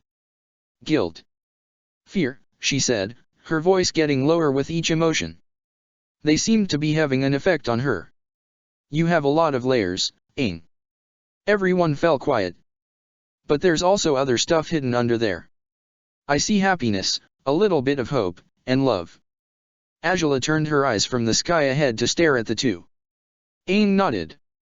"Thank you, Ty Lee," he said sincerely. "No problem," she responded, giving him a thumbs up. She was all smiles again. "So, you guys are definitely sure I can be a part of your little group now?" she asked for confirmation. "Of course. The more the merrier," Aang said, smiling. The old Ty Lee's words echoed in his head again. "You used to be so happy. I thought we could have been friends." He owed her that much. Chapter 14, Zhao of the Fire Nation. The moon high above was the color of blood, deep red and no longer lighting up the sky. Zhao stood at the edge of the spirit oasis, proclaiming the fish he had caught to the sky, announcing his victory over the world. "I am a legend now." His voice was low and quivering, still in disbelief over his fulfilled destiny. Tui the moon spirit shook and struggled feebly in the sack clutched in his fist, as helpless as the entire water tribe before him. The Fire Nation will for generations tell stories about the great Zhao who darkened the moon. They will call me Zhao the Conqueror, Zhao the Moonslayer, Zhao, the Invincible. His eyes were wide and filled with emotion as his men watched from behind him. Pride and everlasting glory were at his fingertips. And then a lemur pounced on his head, tugging at his face, pulling at his cheeks and sideburns. "Get it off!" Zhao bellowed, shaking his head rapidly. "Get it off!" As his men moved to help him, Momo flew away, landing on Aang's outstretched arm. Zhao's men and the Avatar's companions took fighting positions. "Don't bother," Zhao said, holding his fist up to the bag of water. One blast of fire from his knuckles would end the moon's life forever. Aang dropped his staff and held his hands up in a gesture of surrender. "Zhao. Don't. It's my destiny, to destroy the moon and the water tribe." "Destroying the moon won't just hurt the water tribe," Aang said to him. "It will hurt everyone, including you." Zhao seemed to pause. Without the moon, everything would fall out of balance. The black fish, La, swam frantically in the oasis water, missing its mate. "You have no idea what kind of chaos that would unleash on the world." "He is right, Zhao," a deeper, rougher voice said from the side. Iroh, clad in a red and gold cloak, revealed himself. General Iroh, Zhao mused. Why am I not surprised to discover your treachery? I'm no traitor, Zhao, Iroh said, taking off his hood. The Fire Nation needs the moon, too. We all depend on the balance. His voice turned aggressive as Zhao did nothing. He pointed at the other man. Whatever you do to that spirit, I'll unleash on you tenfold. Let it go, now. Zhao hesitated and tensed as Iroh took a fighting stance, but his features relaxed into defeat. He moved to lower the fish into the water, releasing it again. The sky turned bright with the light of the moon and yin and yang began their everlasting dance once more. Suddenly, Zhao's eyes widened with fury, and in a burst of uncontrollable anger, pulled his hand back and struck the pond with fire, which raged and swept over everyone before dying down. Lying in the center of the pool, with an intense burn along its side, Tui floated on the surface of the water as Law swam frantically around it. The moon and the night turned black. Iroh immediately went on the offensive, striking Zhao and his men with furious blasts of fire. Zhao fled as his men fell to the ground in pain. Shocked, Aang, Katara, Sokka, and Yu met Iroh at the front of the pond, staring down into the oasis. Iroh sorrowfully lifted the dead fish out of the water. Yu started to tear as she fell into Sokka's arms. There's no hope now, it's over. Full of anger and intense sorrow over the loss of a kindred spirit, the Avatar state shone with life and Aang's voice took on all of his past lives. No. It's not over. As always, Aang thought back to his nightmare the moment he woke up. It had become a morning ritual of his. This particular dream brought on a feeling of anger and helplessness mostly directed at the spirits. His anger at the spirits was multiplied because they had dumped him into an alternate universe that always seemed to twist his insides into complicating, confusing bunches. Yu's loss was the first death Aang had suffered during the war, and because of that, it hit him hard. For the first time he could remember, he felt something akin to hatred towards Zhao, a feeling that he would soon become accustomed to in a year's time. Aang assumed that Zhao had died during his Avatar state rampage, along with all of the other Fire Nation soldiers. And Aang wanted him to die. Good morning, Anji. His contemplative viewing of the morning sky was blocked by a grinning, happy face. Hey, Ty Lee, he said to her, his voice monotone with tiredness. Her knees bent as she loomed over him with a prominent frown. Boy, you and Azula sure are boring in the morning. Sorry we can't be as exciting as you and Zuzu, Azula moaned into her pillow. But you're a firebender. Aren't you supposed to rise with the sun, or something? When Ty Lee received no answer, she smiled to herself. Well, I'm glad Zuko's here to watch the sunrise with me. You guys really don't pay attention to him, that's why he's always up earliest in the morning. Ty Lee. Zuko moaned. You're not supposed to tell them that. Azula guffawed and sat up from her bedroll, stretching. Oh Zuzu, you're a hopeless romantic. Zuko deflated as he tended to their breakfast, absolutely miserable. Today it consisted of hard-boiled eggs and bamboo shoots in a spicy sweet sauce along with dried apricots on the side, more involved than usual, and Aang suspected Ty Lee might have had something to do with it, whether he cooked that much to impress her or she had unexpected skill in cooking and helped him. Either way, it made his mouth water. Aang smiled as he watched Ty Lee interact with his friends, happy that she was with them. She brought a whole new flavor to the group and her happiness and smiling was infectious. Maybe it would signal an end to overly salted dried meats. Even though Aang no longer had his vegetarian habits, he still didn't like the taste of most meats. In the Earth Kingdom, where the ground was scorched and destroyed by the Fire Nation during the comet, food was hard to come by, especially vegetation. He had to eat meat by necessity back then. You know what? I know just the thing that would brighten Azula's day. Ty Lee exclaimed, pointing a finger upwards. And, well, maybe Aang too, if he likes the result. Azula narrowed her eyes dangerously. What are you insinuating? Well, Ty Lee continued, I know about this enclave not far from here where you can get singing lessons.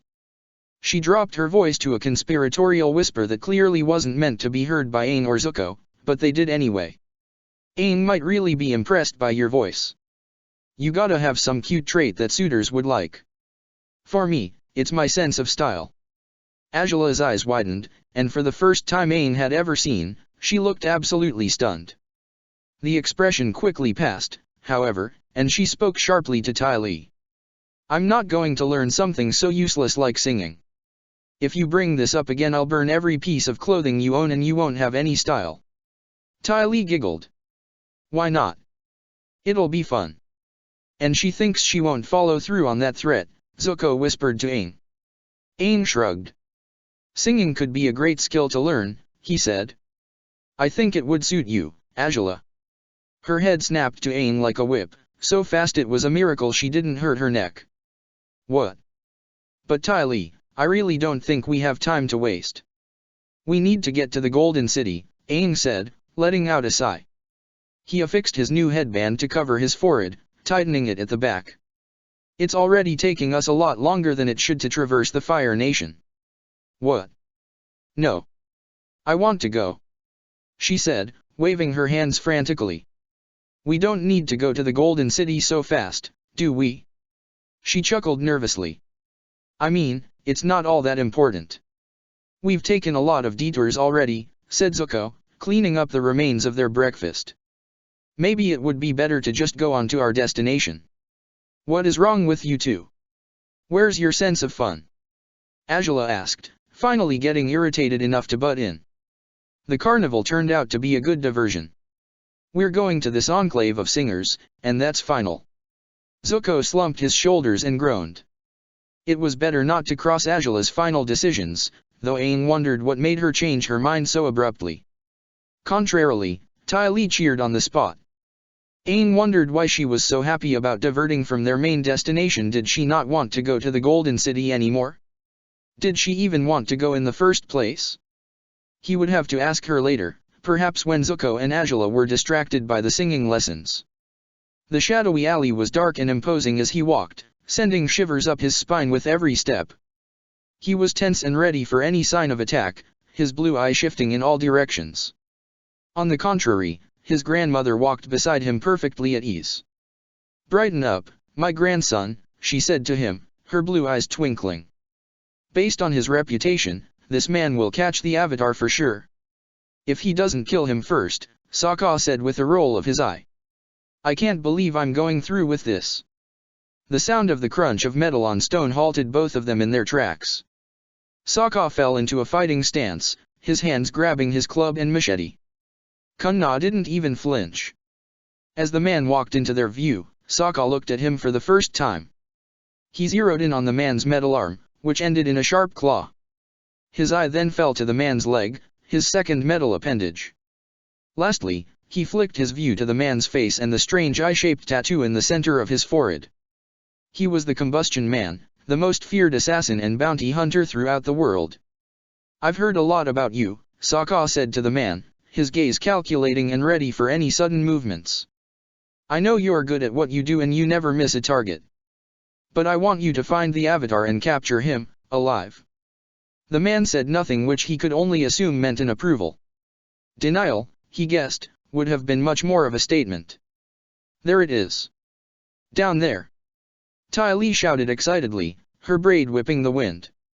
More than once, the braid slapped Angela in the face, and each time that happened during their flight she got more and more irritated until she threatened to burn it off of Ty Lee's head and the latter slid away to the other side of the saddle. Aang was silent and on guard as the bison landed in the center of the paddock enclosed by a ring of sheltered walkways and wooden-tiered buildings. It was an open-air pavilion, likely repurposed from an old sage's cloister, with vegetable gardens to sustain the singing instructors and roughly a dozen students. On the way here, Ty Lee had explained to them that this enclave was a highly selective school for singers and even stage performers. A couple alumni even went on to become members of the Ember Island Players. The instructors themselves were retired members of a renowned traveling singing group. Aang had the momentary fear that they were going to be the singing nomads he had met once, until Ty Lee explained that they were a treasure of the Fire Nation, native to the towns and villages of the inner islands. A few Komodo rhinos grazing in the paddock padded off when Apple landed, but several people of all ages came over in curiosity over Team Avatar's arrival. 5 stood at the front of the crowd. All of them were men, and one of them had a feather decoration in his hair that Aang vaguely recognized. Ty Lee jumped down from Appa and held her hands out. "Hello there," she called. "It's been a while, hasn't it?" "Ty Lee," said the man in front, grinning wide. "It has. It's good to see you. Have you come to put on your trapeze act again?" The students never stopped talking about it. Zuko blinked as they stepped down from Appa. "Ty Lee, you know these guys?" "Oh, yeah," she said. "I stopped by here once or twice with the circus. But I almost forgot to make introductions. Aang, Zuko, Azula, meet the Rhythmic Rhinos, the best singers in the Fire Nation." Aang had to suck in his lips to keep from laughing. Now he recognized these guys. The Rough Rhinos had been an occasional encounter he and his friends faced throughout the course of the war, but to his knowledge they fell in battle during a scuffle in the Southern Territories. "Pleased to meet you," said the leader, joining palm to fist together in a bow. "I'm Monk. Welcome to our enclave. This is the best of the best." Azula whispered, so only Aang and Zuko could hear. "Well, it can't be that hard. We're actually here to try out," said Ty Lee, putting her hands on her hips. The rest of their audience had begun to disperse, heading back to their lessons, but Monk and his fellow rhinos stuck around. "My friends here think they have what it takes." "No, we don't," said Zuko, grimacing. "I really don't." Aang scratched his head. "How long will this take? We don't really have the time to stay here long term." Azula waved a hand dismissively. "Oh, it won't be long. I'm sure I'll be able to dominate the opposition." Monk laughed. "Well, Ty Lee, you're certainly welcome to audition. But let us show you and your friends around first, you might find that the music will speak to you." Monk and the Rhythmic Rhinos led them to the central building. On the way, after getting told the rest of their names, Aang tried to piece together what he remembered of the other Rough Rhinos as Monk introduced them. Aang had never learned their names before, but he remembered Ogade, who was bald except for a long black braid off-center from his head, and Kachi with his impressive beard. One of them in Aang's world kept his face concealed behind a helmet. Even here, Yalu covered his entire face with a draped cloth that had the character for beauty painted on it. Lastly, Vachir rounded out the group with tattoos around his eyes that made Aang wonder if the Yuyan archers existed in this world. All 5 of them demonstrated kindness and warm welcomes despite their intimidating exteriors, pointing out notable parts of the enclave with enthusiasm and encouragement for their passing students. All but Monk eventually departed to return to their students, but before going they made Aang and the others promise to attend their concert the following night. After they passed the halls where students had their room and board, Monk led them to an indoor atrium with tiered seating that provided excellent acoustics for anyone standing on stage. A scattering of instruments had been arranged on the stage, and even Ty Lee plucked the string of a lute as she passed, the sound reverberating through the rest of the atrium. Aang and Zuko sat in the seats with Monk while both Ty Lee and Azula prepared to demonstrate. Ty Lee stretched and trilled and cleared her throat, and when Monk called for her to sing something first, she strode to the center of the stage with the utmost solemnity, her eyes downcast in a display of somber emotion that made Aang, Zuko, and Monk lean forward with interest. La la la la. The sound that issued from her throat sounded like a flock of Gila geese dying all at once, so terrible that Aang had to grit his teeth. La la la la. La la. "Well, Ty Lee, that was certainly lively," said Monk, as soon as she finished. Aang tugged on his earlobes to alleviate the ringing. "Though I think your true talents lie in acrobatics." She smiled sheepishly. "I figured as much. Oh well. Gotta try everything once, you know? What did you think, Zuko?" Zuko had covered his ears at one point during her performance, but he managed a weak smile. I never knew anyone could sing like that." Ty Lee laughed. "It's okay, you can say it was terrible." "Is it my turn?" Azula asked, stepping up to Ty Lee's side at the center of the stage. "I have a song ready." Ty Lee joined Aang and the others in their seats while Azula looked out at something beyond them and cleared her throat. Zuko chuckled as his sister prepared her voice. "This should be good," he said. "I don't think Azula knows any songs all the way through. And they're all our uncles." Azula took in a deep breath and held a hand to the center of her chest. "Winter, fall, summer, and spring," she sang, drawing out the words more than Aang thought the song called for. Every year the birds take wing. 4 seasons, 4 loves. 4 seasons, 4 love. Return to the nest and never fly. Soar to the winds, the winter sings. Beyond the leaves, a keening cry. The sun or moon, which will it bring? Winter, fall, summer, and spring. 4 seasons, 4 loves. 4 seasons, 4 love. Once she finished, she put a hand on her hip and waited expectantly. Well. Zuko blinked in shock and whispered to Aang. Who would have guessed she listened to the whole song? Painfully average, said Monk, arms crossed and unimpressed. Stilted and emotionless. It is clear to me that you never practiced singing for a crowd in your life. Azula's brow rose, and for the second time that day she looked stunned. Excuse me. Aang sunk in his chair. Azula was better than he expected, but even he thought Monk was a bit harsh. Maybe one day you might get it if you work hard enough, Monk continued. But it's obvious that you lack the gift. Zuko let out a low whistle. It's been a long time since I've seen her direct that glare at someone other than me. Azula looked livid indeed. Aang, Zuko, Ty Lee, we're leaving, she said, stomping back up the atrium steps, barely slowing down to look at them. Right this instant. Already? Ty Lee asked, joining her hands together. But Azula, you're already perfect in so many other ways. That was way better than my singing. Azula looked as if she were about to retort when she stopped in her tracks, eyes fixed on the doorway. Aang followed her gaze and his blood ran cold. Zuko stood up and gaped. Zhao? Is that you? Framed in the doorway, Zhao offered Azula a slow clap. Unlike every other time Aang had seen the man, all those years ago, this time he didn't wear armor. Instead, he had a grey robe draped over his shoulders and matching loose pants tied with a black sash. An opening in the robe displayed bandages wrapped around his torso. Otherwise, he still had the same proud top knot and bushy sideburns that Aang remembered.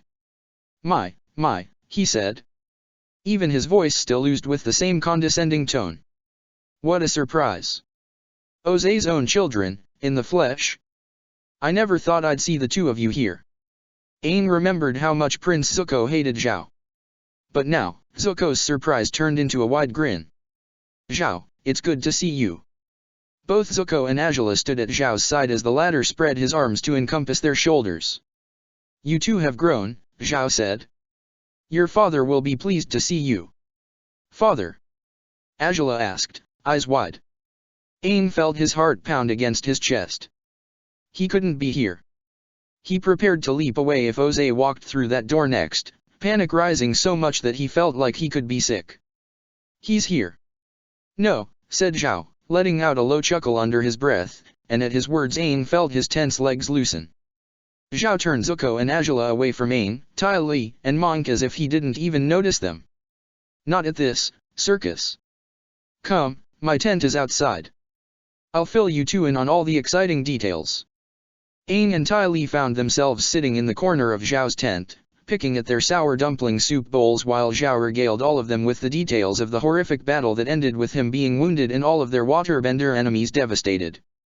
He gestured to his weapon rack, which had broadswords, longswords, a bow and a quiver of arrows, a guandao, and several daggers all polished and free of dust as he told the story of how he gutted an enemy warrior with that very knife, wrested the sword from another warrior's grip, used the spear as a crutch while enemies chased him through the wilderness. All the gory details started to make even Zuko look green, but Azula listened with rapt attention. Now, Azula, imagine the terror on his face as I used his own sword against him. Obviously, I also wielded it with much more skill than he did, but it might be harder to imagine that kind of skill without much reference for real sword fighting to go off of. Zhao gave a meaningful glance toward Zuko as he said it. There's no substitute for the skill and training of a real soldier. Zuko frowned. What about Lu Ten? We've seen his demonstrations plenty of times. Azula cut across Zuko, eager for more details. So how'd you get wounded? And why did Father and the others leave you here? Aang scowled at the dig toward Zuko, but kept to himself as Zhao went on to explain that he had been outnumbered and stayed back to hold off enemy forces while Ozay and the rest of his soldiers retreated. He'd been left at a singing enclave, of all places, because it was the nearest safe place for Zhao to rest and recover. So is your dad still nearby? Ty Li asked. She lowered her bowl to her lap and averted her eyes. Maybe you'll get to see him. At her question, Aang found himself feeling a familiar ache at the idea of Zuko and Azula leaving for their father's side. He knew how she felt. They're going up and down the eastern coasts, Zhao answered. But they should be returning soon to pick me up again before we head across the sea to the Earth Kingdom. So if you want to see him, it'd be your last chance. Not just father, but Lu Ten, too, Zuko said, leaning back. It'll be strange. Zhao gestured toward Aang with his chopsticks. And if you bring the Avatar to present to your father, he'd surely reward you. You'd be in his good favor. Aang felt heat stirring in his gut.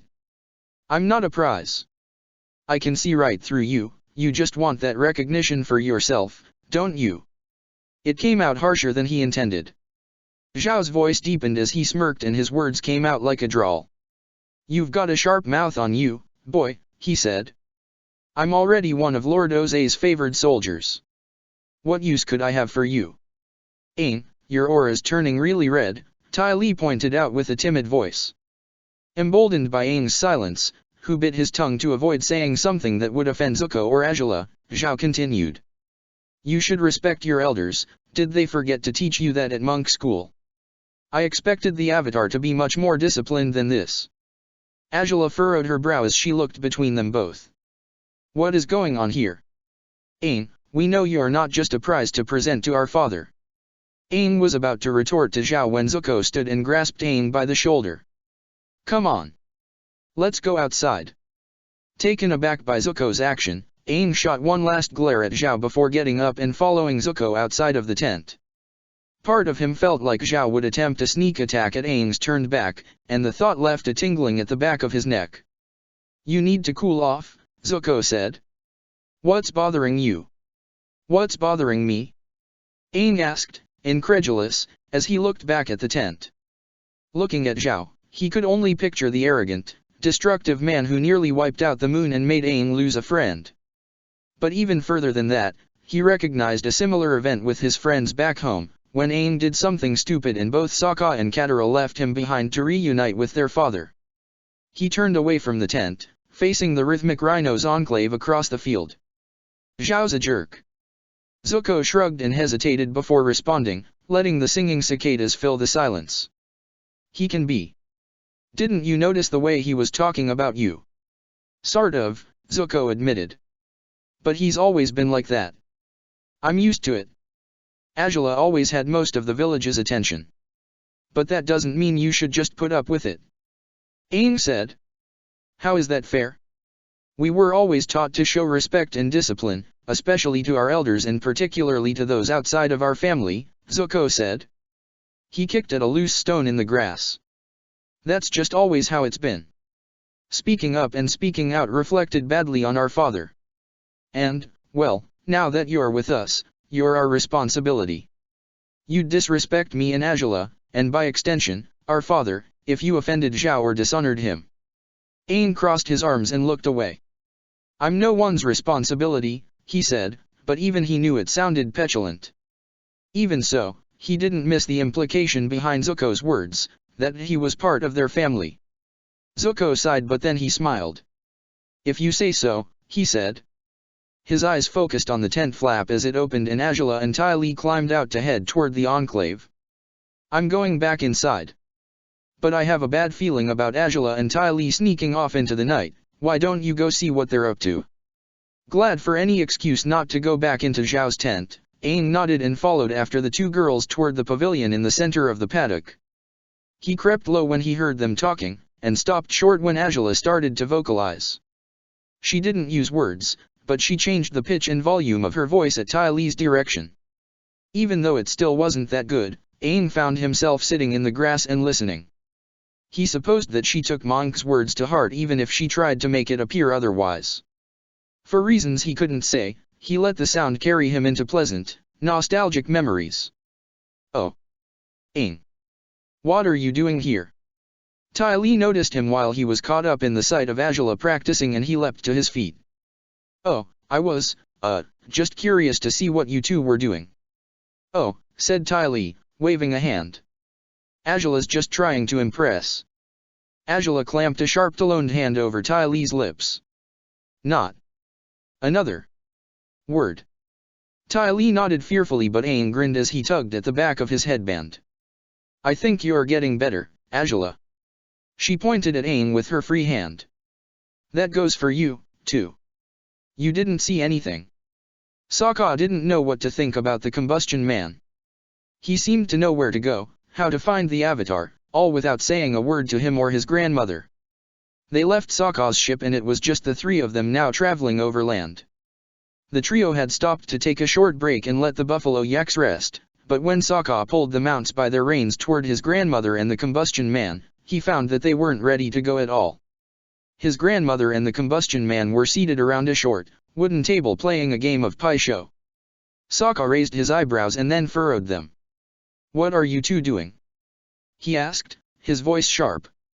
He didn't even know where his grandmother had gotten the table or the Pai Sho board. Kun Na seemed as innocent as ever as she moved a tile across the board. "We're just playing a short Pai Sho game. Prince Sokka, would you like to join us?" Sokka clenched his fists. "No. We have to find the Avatar. I've come up with a plan." "But me and this nice gentleman were having such pleasant conversation," Kun Na said with a pout. Sokka highly doubted the man spoke to her. He never did. Even now, his face was as blank as it always was. Sokka could only grasp his forehead and sigh in exasperation. They spent most of the next day helping out at the Enclave and listening to more of Zhao's stories. The whole time, Aang withstood Zhao's condescending attitude, his dismissal of Zuko, and even his occasional rudeness to Ty Lee, who failed to notice the slights each time he made them. Eventually Aang realized that Zhao saw Angela as Ozay's favorite, and by staying on her good side it ensured Zhao would remain on Ozay's. The whole concept made Aang angry on Zuko's behalf. Even here, Angela got better treatment than her brother? And just because she could firebend and he couldn't? This continued all the way until it was time to attend the Rhythmic Rhinos concert. The gathering outside the pavilion had grown to include even members from a village half a day's walk away.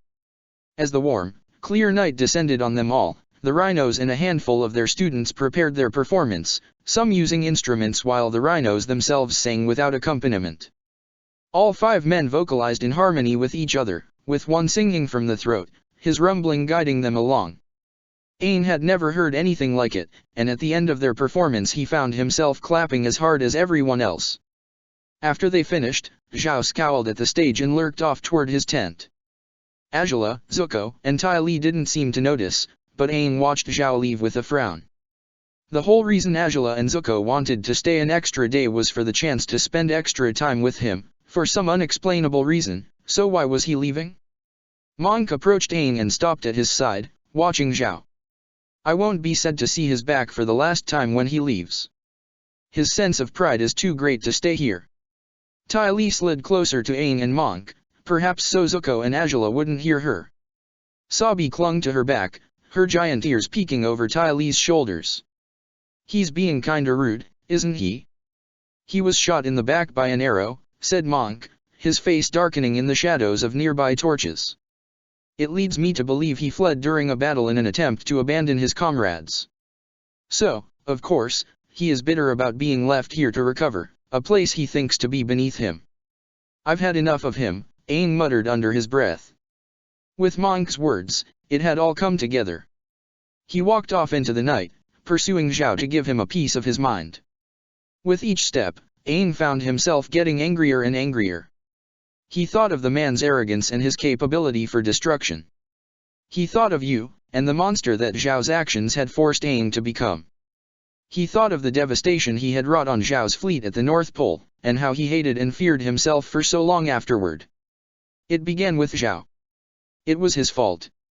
He caught up to Zhao at the outside of his tent. "Zhao."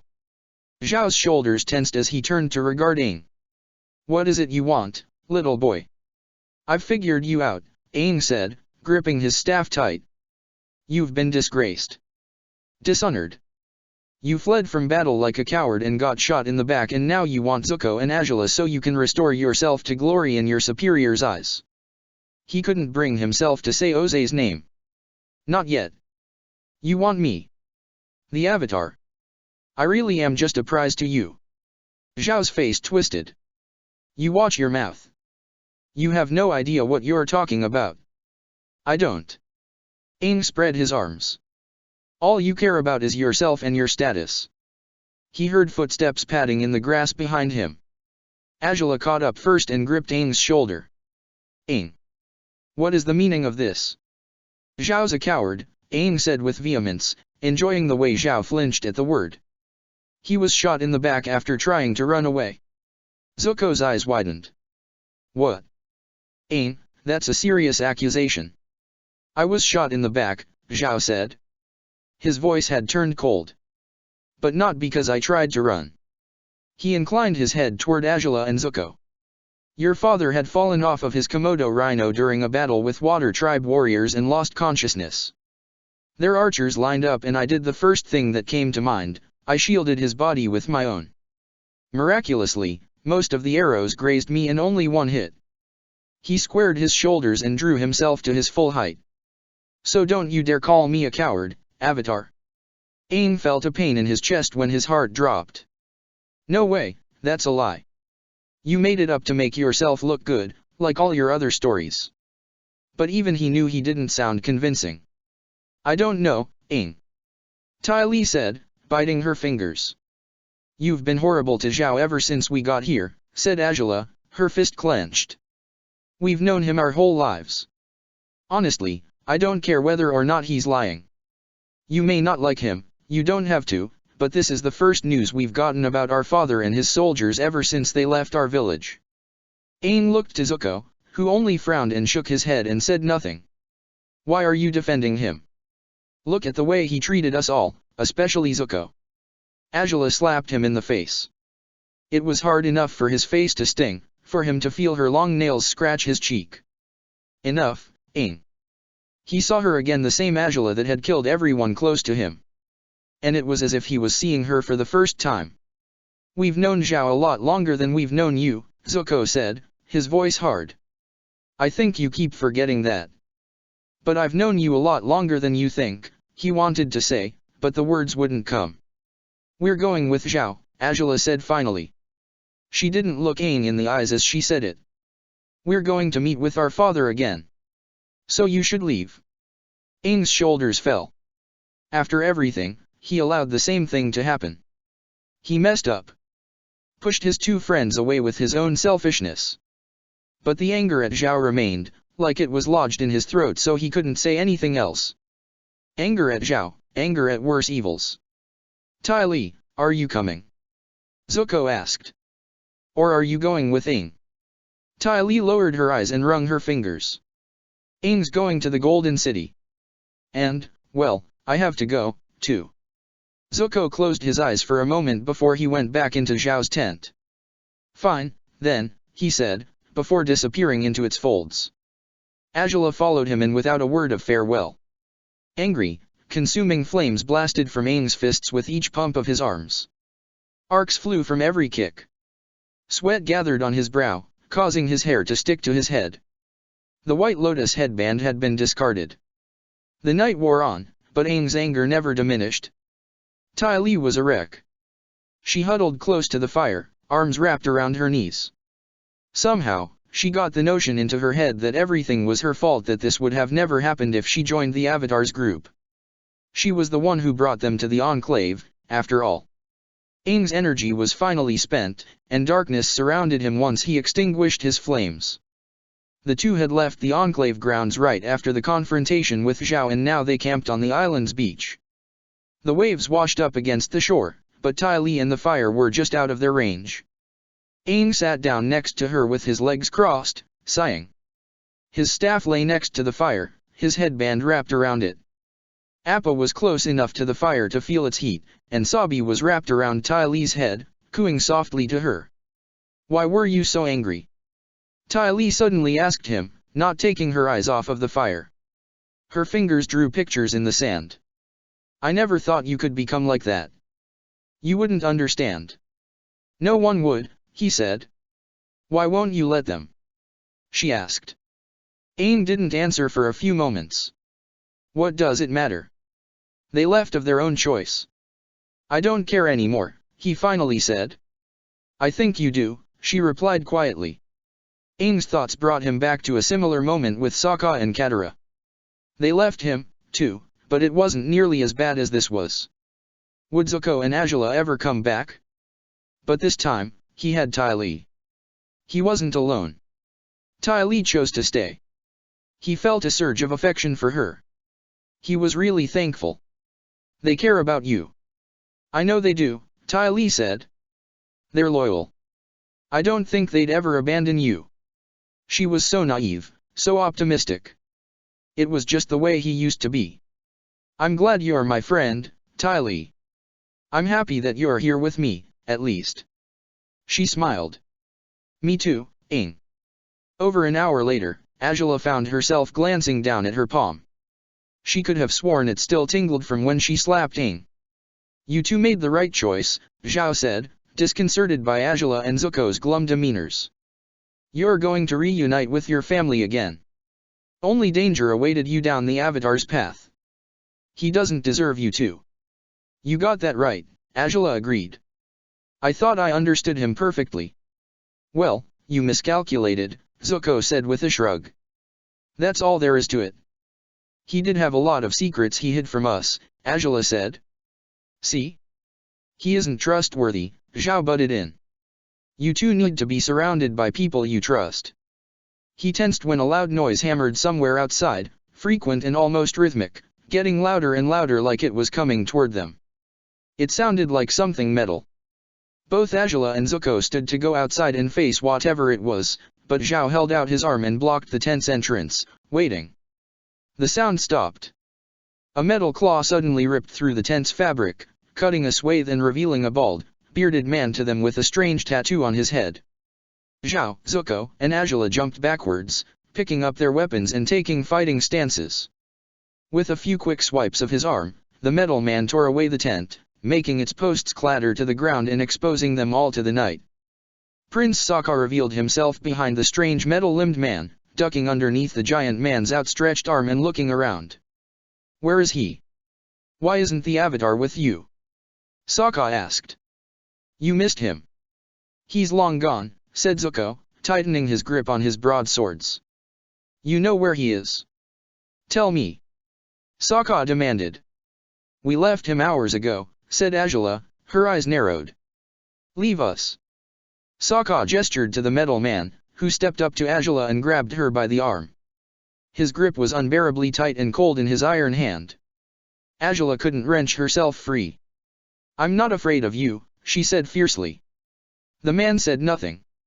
Show them your power, Sokka said, his arms crossed. A smirk grew on his face. The metal man concentrated his gaze somewhere above Azula, inhaled, and a beam of pure light shot from the tattoo on his forehead. The beam collided with the trees surrounding them, which exploded in a maelstrom of fire and wood. Azula instinctually moved closer to the giant of a man for protection, who unflinchingly risked being hit by debris as everyone else shielded themselves. Well, that was unnecessary. The old woman next to Sokka said. Next to the metal man, she looked tiny. Now do you fear him? Sokka asked. Zhao, let me go. Zuko suddenly yelled, trying to wrestle himself free of Zhao's grip. We need to get out of here.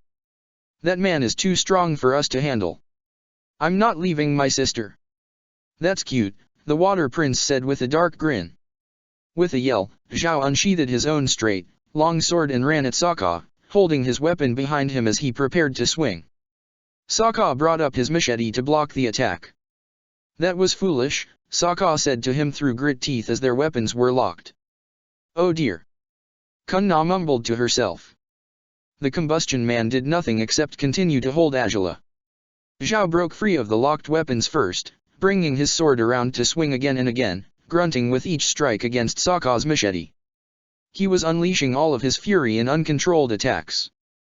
I've never lost a fight against an opponent, Zhao said between breaths. Well, they were stupid opponents then, Sokka said with a narrowed eye. You failed to account for one thing, Sokka, Azula noted suddenly, gaining a clever smirk. Fighting like this, you've lost the advantage of your mind-blowing companion. He's a long-distance fighter who damages anyone and anything, regardless of friend or foe. Sokka growled and pulled his club from a strap on his back, using the crisscrossed weapons to block Zhao's attacks. He was dodging when necessary, rolling around to strike the man with his club.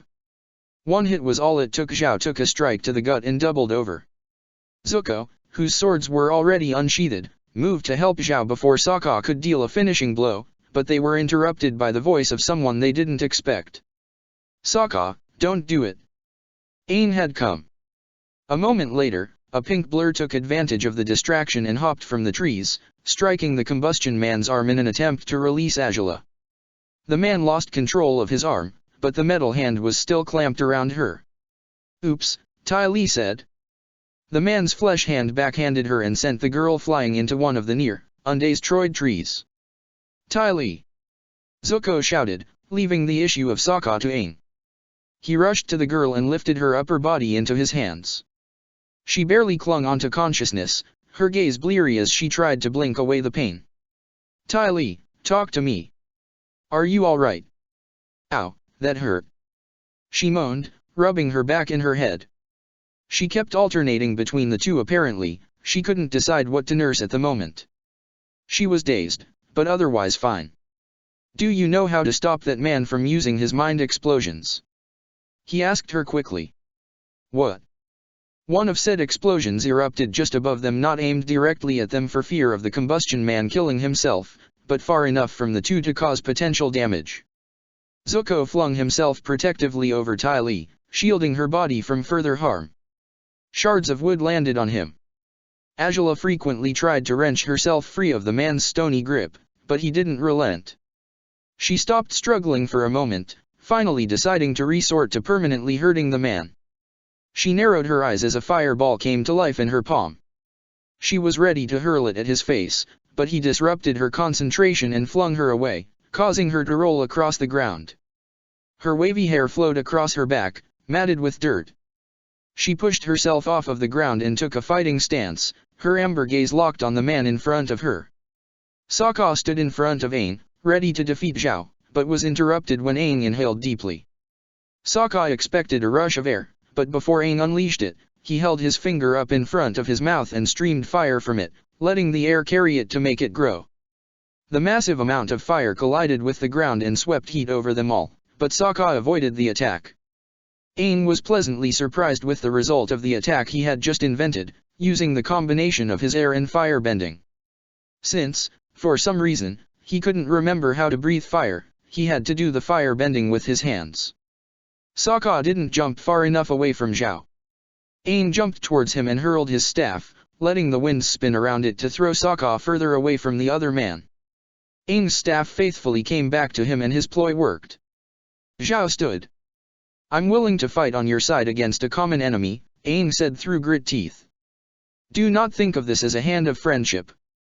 It is not. I really don't like you, but for what it's worth I'm sorry about what I said. Zhao seemed mildly surprised at his frankness, but smirked. Then we are allies for this one time only. And don't worry, the dislike is mutual. Agreed, said Aang. He examined Sokka. I think he'll waterbend now. Stay on guard. Aang was correct. Sokka used both his club and his machete to lift water from the stream alongside Zhao's camp and sent it at the two. A club and a machete were surprisingly good mediums for waterbending. The club used the hard, bludgeoning power of water pressure while the machete used its cutting ability effectively. Sokka was skilled enough to utilize both at once. Aang pointed his staff at the torrent of water heading their way and released a stream of fire, maintaining it through the attack. While the steam cleared, Sokka chose to run up to him, swinging his weapons in tandem. Water trailed behind them, ready to strike Aang. Aang bent into a kick and released a horizontal arc of air to trip him up, but the Water Tribe warrior jumped over the attack and consecutively sent the water at him. It struck Aang in the midsection and threw him off his feet. As he landed, Zhao rushed to his aid and swung his sword at Sokka, who blocked it with his machete and attacked Zhao's open defense with his club. Aang returned quickly, striking Sokka in the gut with a short blast of air, giving Zhao enough time to recover. Aang gathered more wind at the tip of his staff and swung it underhandedly at Sokka, who simply stepped to the side and let it pass. However, the combustion man, busy with Azula, Zuko, and Ty Lee, was right behind him and it struck him instead. It barely deterred him, but the giant of a man turned and went towards Aang instead. Sokka turned to him at the same time. Aang quickly realized that his staff would be useless against Sokka's two weapons, so he threw it away. Kunna, who was standing off to the side, was hit with the thrown staff. She scowled. "Hey bye, forgive them. They're going to burn down the whole forest. But forgive me too," she said. She gathered water from the stream and built it up into a large wave, washing it over everyone on the battlefield. They all paused in their fighting as they became drenched, and looked at her with anger written on their faces. Everyone except for the combustion man, because his face was always blank. "You're going to destroy the whole forest." Kunna shouted at them. Sokka ignored her and used the water all over the ground at his disposal, exhaling a breath of frosty air towards Aang. Before it reached him, however, he was forced to block a pair of broadswords from Zuko. Zuko's curved weapons parried Sokka's own weapons easily, and both continually swung them, coming to a standstill. It was only broken when Sokka hit Zuko in the gut with a broad piece of ice. Azula hurled a large, charged fireball at the combustion man's exposed backside, but the fire simply raged over him and barely harmed the huge man. He turned around, enraged, and sent an explosion at her and Ty Lee, who were next to each other. Ty Lee somersaulted out of the way, while Azula simply ducked. A tree behind her went up in flames. She smirked and sent continuous, short blasts at him, always on the move. He did not move from his position, but instead tried to shoot her incessantly, bringing the blasts closer and closer to himself. The ground shook and for a moment Aang thought the combustion man was on the move, but instead he saw 5 rhinos barreling toward them from the enclave. They all did their best to encircle the fight and Aang recognized the rhythmic rhinos as their riders, all of which wielded the same weapons Aang remembered as from his world. "Let's go, boys!" Monk shouted to his companions. "Let's show 'em how much we used to be feared." Vachir held his bow ready while Agade hurled his chains around the combustion man, who caught them with his metal claw. Yelu tried to throw his bombs, but the combustion man noticed them in time and detonated them himself, causing the masked rhino to hurl himself away. Kachi and Monk attacked together while the combustion man was distracted by the explosives, the former with his spear and the latter barehanded, giving Azula time to catch her breath. Aang, Sokka, and Zuko were locked in a battle of complicated footwork and finesse, ducking under each other's attacks. Zuko slashed at Sokka, Sokka ripped through Aang's shawl, and Aang circled around them both at the speed of wind, shooting Sokka from all sides with blasts of fire. As he fought, his mind struggled to come up with a plan to defeat the combustion man.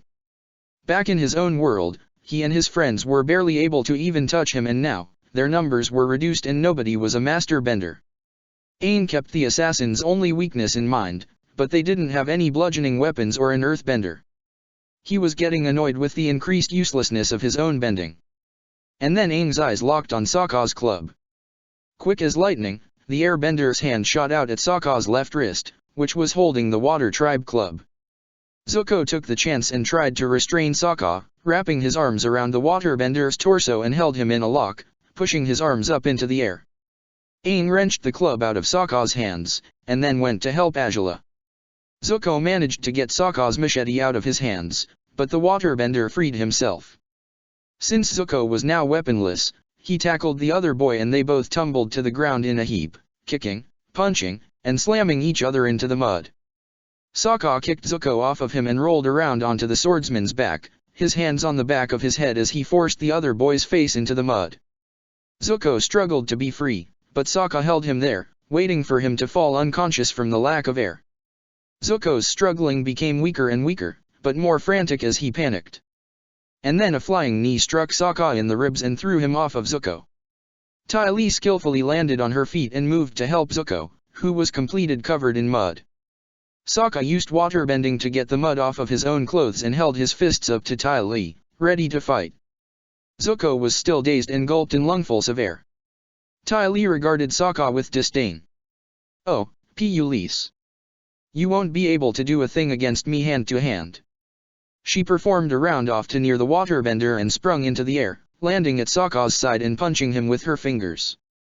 Knowing of her unique ability, Sokka tried to dodge her attacks. Oh, looks like we're dancing together, Ty Lee said. Too bad I'm not really into bad boys, though. Since she was getting nowhere against him, she performed a leg sweep to knock the boy off of his feet and struck his pressure points while he was still in the air. Ty Lee avoided his splash of mud with a backflip, grinned, and ran over to Zuko even as Sokka let out anguished shouts. Aang slid across the ground to avoid the Combustion Man's attack, trying to best the man together with Azula, who ran around the other side of him, and the rhinos that kept their distance. The Metal Man was spinning to try and hit them all, but Aang and Azula hurled blasts of fire to disrupt the explosions and protect their allies. They struggled to get close to him. Suddenly, Aang was once again struck with inspiration from Sokka, recalling how Sokka threw his boomerangs. He'd be able to do the same with the club, but it wouldn't come back. Besides, he didn't want it to. While Kachi engaged the Combustion Man and kept him distracted, Aang took careful aim and threw the club. It spun through the air, painfully slowly, almost as if the Combustion Man would simply be able to step out of the way. He was currently distracted by Azula and Kachi and unable to block it, and the club collided right with his head. It was the first attack that really seemed to hurt him, knocking him back slightly. Everyone, run away! Aang yelled. He quickly spun both of his arms, gathering air around the Combustion Man. It circled him at furious speeds, definitely unable to stop one of his explosions, but that wasn't its purpose. Aang expanded the tornado to reach them all, including Sokka and Kunna, to blow them all away from the man's uncontrolled blast. Aang didn't look long enough to see if the Combustion Man still stood after that, but instead reached for his bison whistle and called Appa. The noise of the explosions deterred Appa, but when he heard the whistle he came to their aid. He landed with Sabi right next to the creek, and Azula and Zuko were the first to climb on his back. Ty Lee was next, handing Aang's staff back to him. She glanced back worriedly at Sokka and Kunna. Sokka was on the ground, completely covered in mud, but saved from the blast. Aang glanced at him once last time before jumping on Appa's head, shouting, "Yip yip!" The mud, trees, and fire became smaller and smaller as Appa ascended higher and higher, and the four exhaled together when they realized they were safe. Ty Lee leaned over the back of the saddle as she looked at the scene far below them. Wow, who would have guessed the rhythmic rhinos were that tough? Wait, where did Zhao go? Zuko asked, alarmed. I saw him run away during the fight, Aang said guardedly. He wasn't sure if Zuko and Azula would take his words as truth or not. He did help me, but I think he was the one who called the rhinos for help. Azula shrugged half-heartedly. Well, he was never the most courageous of men. The saddle was filled with an awkward silence as Sabi flew over to Aang's head and coiled around his neck. Zuko and Azula finally spoke at exactly the same time. Aang, we're sorry, they said forcefully. And then the two glared at each other. We shouldn't have left you so readily, said Azula. Our quest is with you, said Zuko. Ty Lee grinned. Yay. I'm so happy we're a big, happy family again, she said to them all. Group hug. They all stared at her, alarmed, and denied. The idea brought sadness back into Aang's heart. I'm sorry, too, Aang admitted. You've known Zhao your whole life and it wasn't my right to judge him.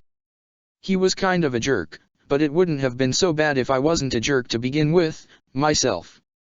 I'm just upset that we missed out on a chance to see father again, said Azula, sighing. Don't worry about that, said Aang, and chills shook his spine. I'm sure we'll run into him one of these days. Chameleon Bay, perhaps? He wondered. Perhaps, Zuko mused. Zhao's probably on his way to father. They grew silent again. Azula quietly observed Aang, but he couldn't tell what she was thinking.